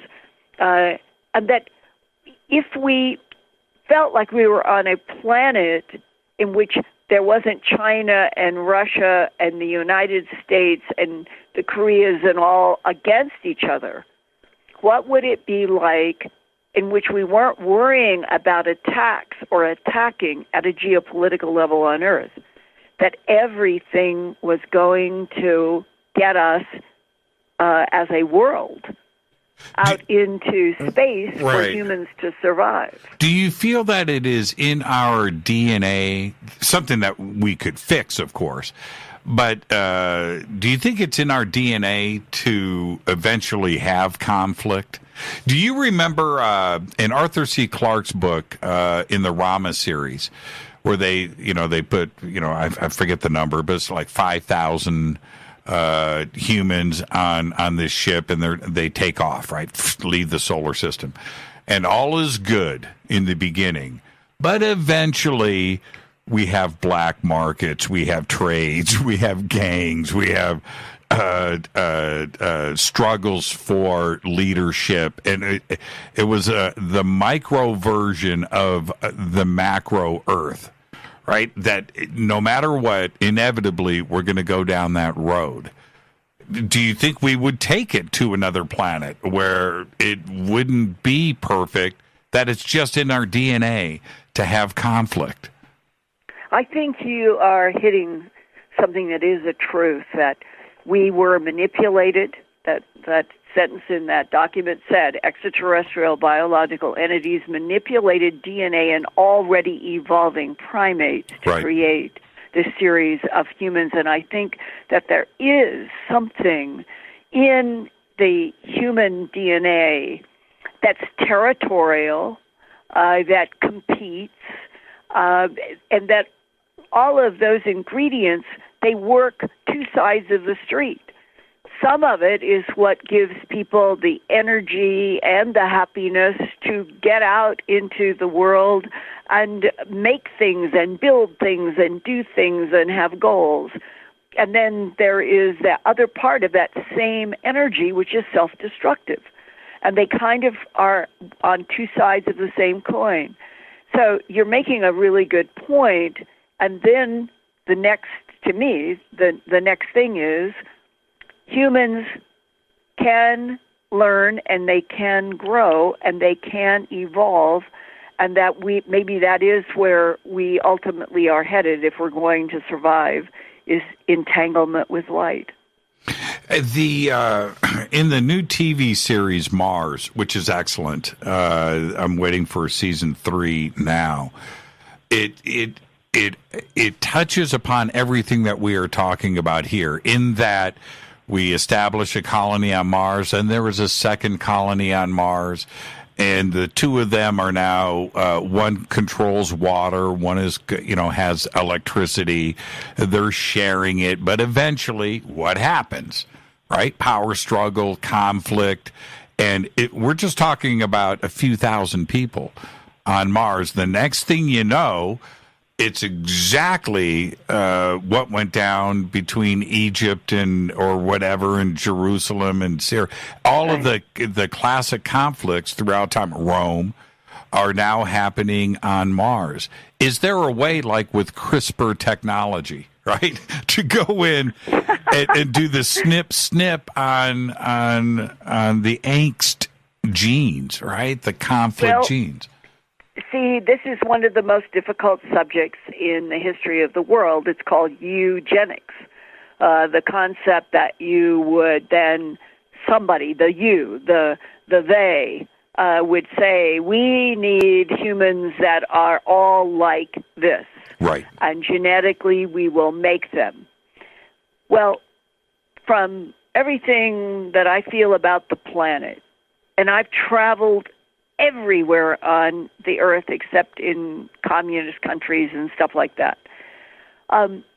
It is the excitement of the unknown. It is the excitement of the differences. It is the richness of being with minds that are not like yours, bodies that are different.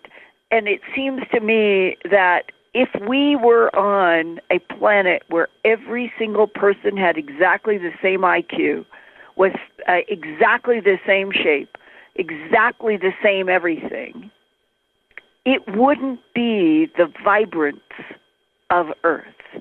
And there may be something about this experiment, and I accept completely that we are an experiment, and that the evolutionary models that went through from Homo erectus and Denisovans and Neanderthal and Cro-Magnon and on, and that there may be a lot of hybrids on this planet right now, which is what Barbara Lamb is convinced, and that the hybrids are an effort to manipulate somehow the evolution of consciousness on Earth.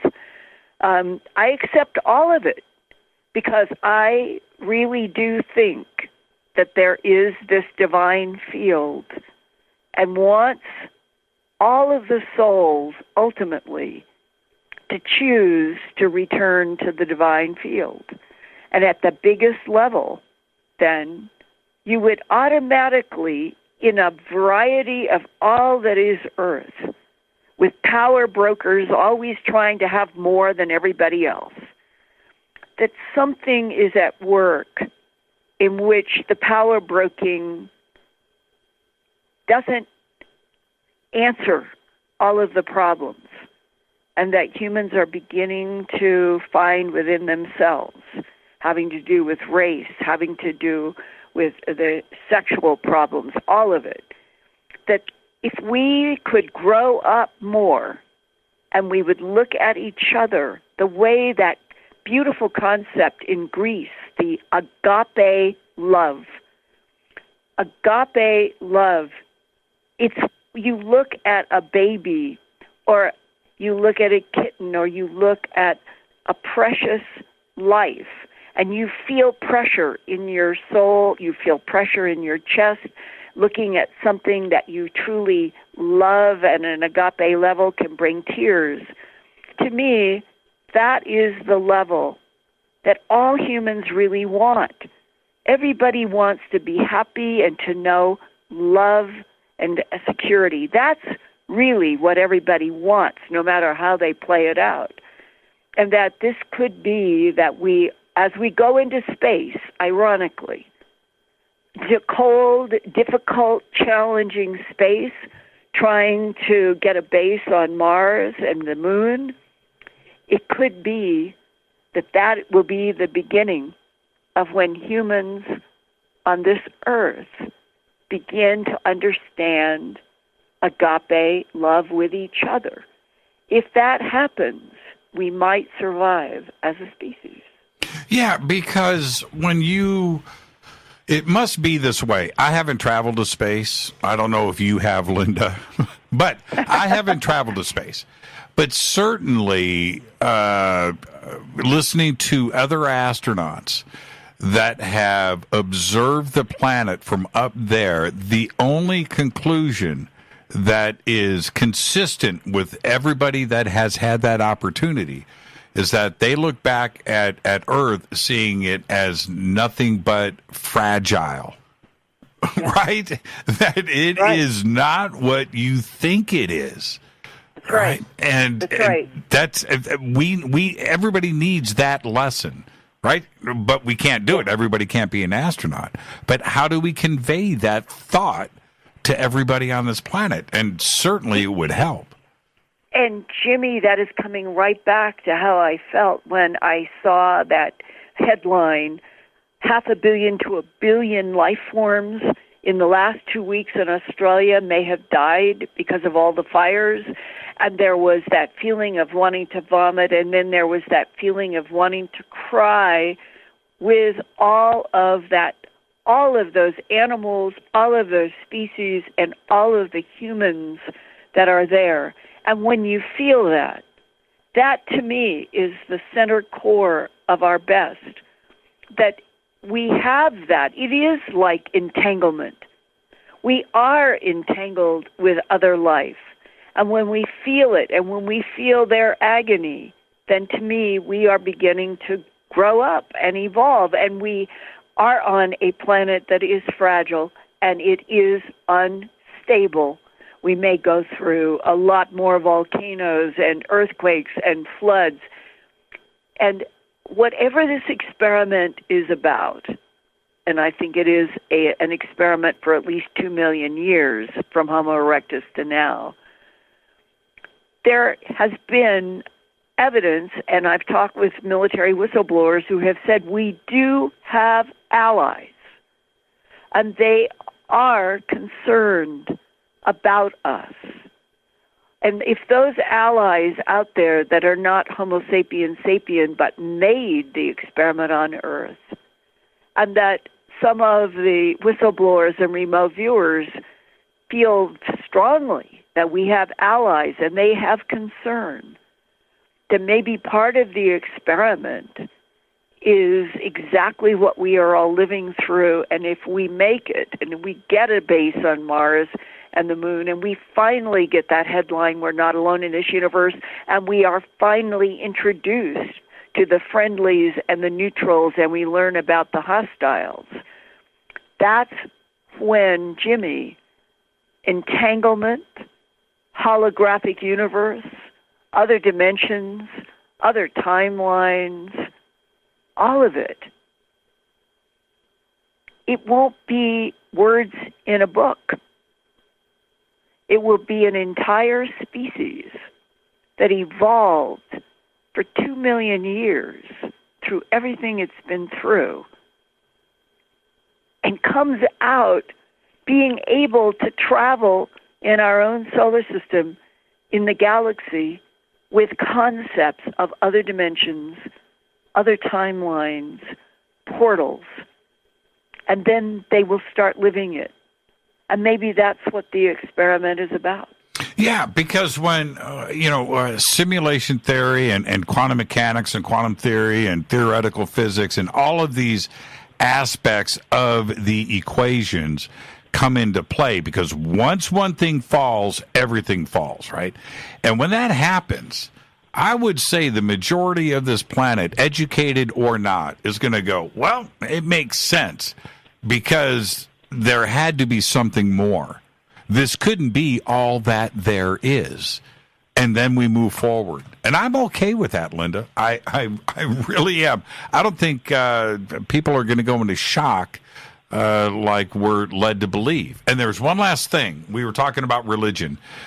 Great conversation tonight, by the way. I loved it. Thank you. If there is a depository of known fact on this planet, if there is truly a collection of knowledge, it resides underneath the Vatican.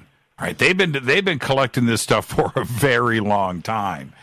Is there a way to not necessarily get at the information? That could be nearly impossible, but to get the Vatican to finally come out and address this directly? If we don't get it out of Washington or another state actor, certainly the Vatican is in possession of this information, and they know what's going on.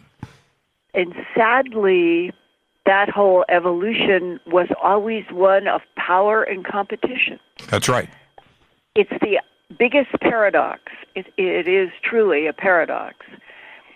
And when there is power and competition, the last thing that power and competition wants is to reveal to the world that there may be other truths. So it's strange. We have military and government power groups that they want to control all of the knowledge because that gives them the power. And we, the people, left in the dark and abused with lies, are something to get money from, and we are not considered to be an important part of the equation.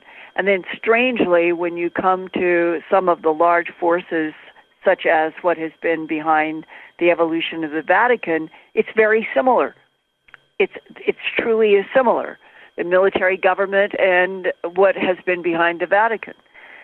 So to get all of that material that would be in those vaults of the Vatican that would possibly contradict some of the we'll call it the dogma boxed knowledge. Does that make sense? A boxed knowledge. The dogma. Boxed in very certain rules and may not have anything to do with truth. Right. Boxed knowledge wants to protect its boxed knowledge. And whether it's military, whether it's government, whether it's billionaires, whether it's boxed knowledge, the one constant challenge on this planet is how do we burst open the facts and the truth when there are power brokers who consider that a threat? And that, to me, is what this next big revolution has to be about. We have to break open all of the box knowledges and power broking to something that begins to resemble what the real truth is.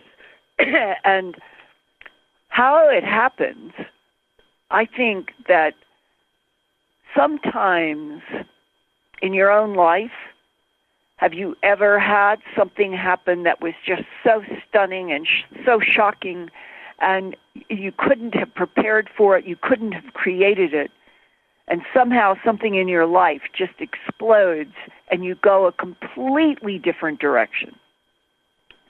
That, to me, is the sign of the divine field interacting with this creation. And that may be what it's going to take on this planet. And it may, Jimmy, it may come through all of this, we'll call it the unstable struggle that we are all going to have with a planet that is going through warming and instability. And then what happens to the surface life? Hear, hear, Linda Moulton Howe. What a great conversation tonight. And we didn't even get into, we'll do it next time. Okay. We didn't talk about climate change, and that's a whole show in itself anyway. But you're going to be out here with us February 7th through the 10th, Conscious Life Expo. What are you going to be presenting this year?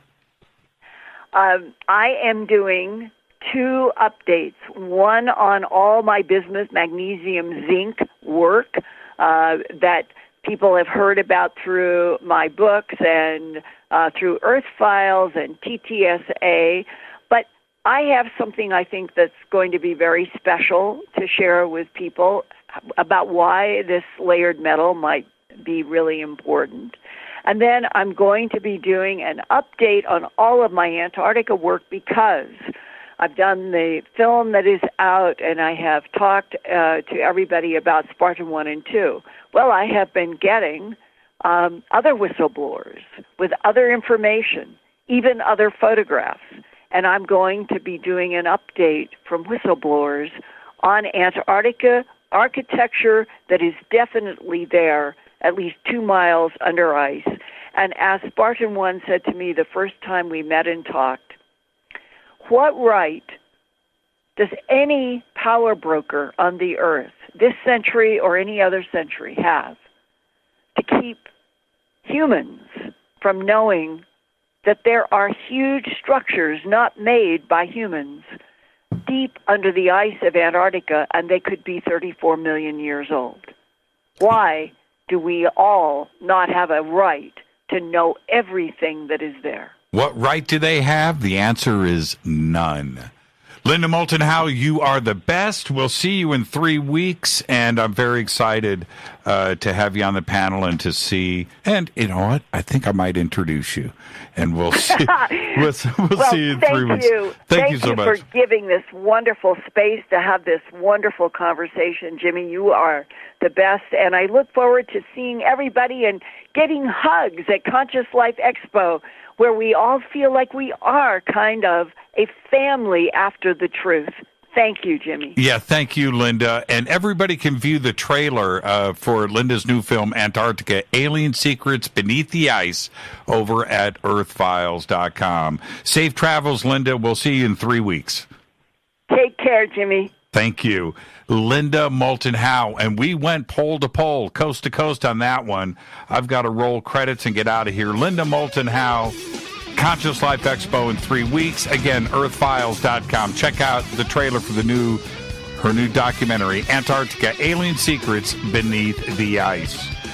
Fade to Black is produced by Rita Camurian. Oh, man, I am lost.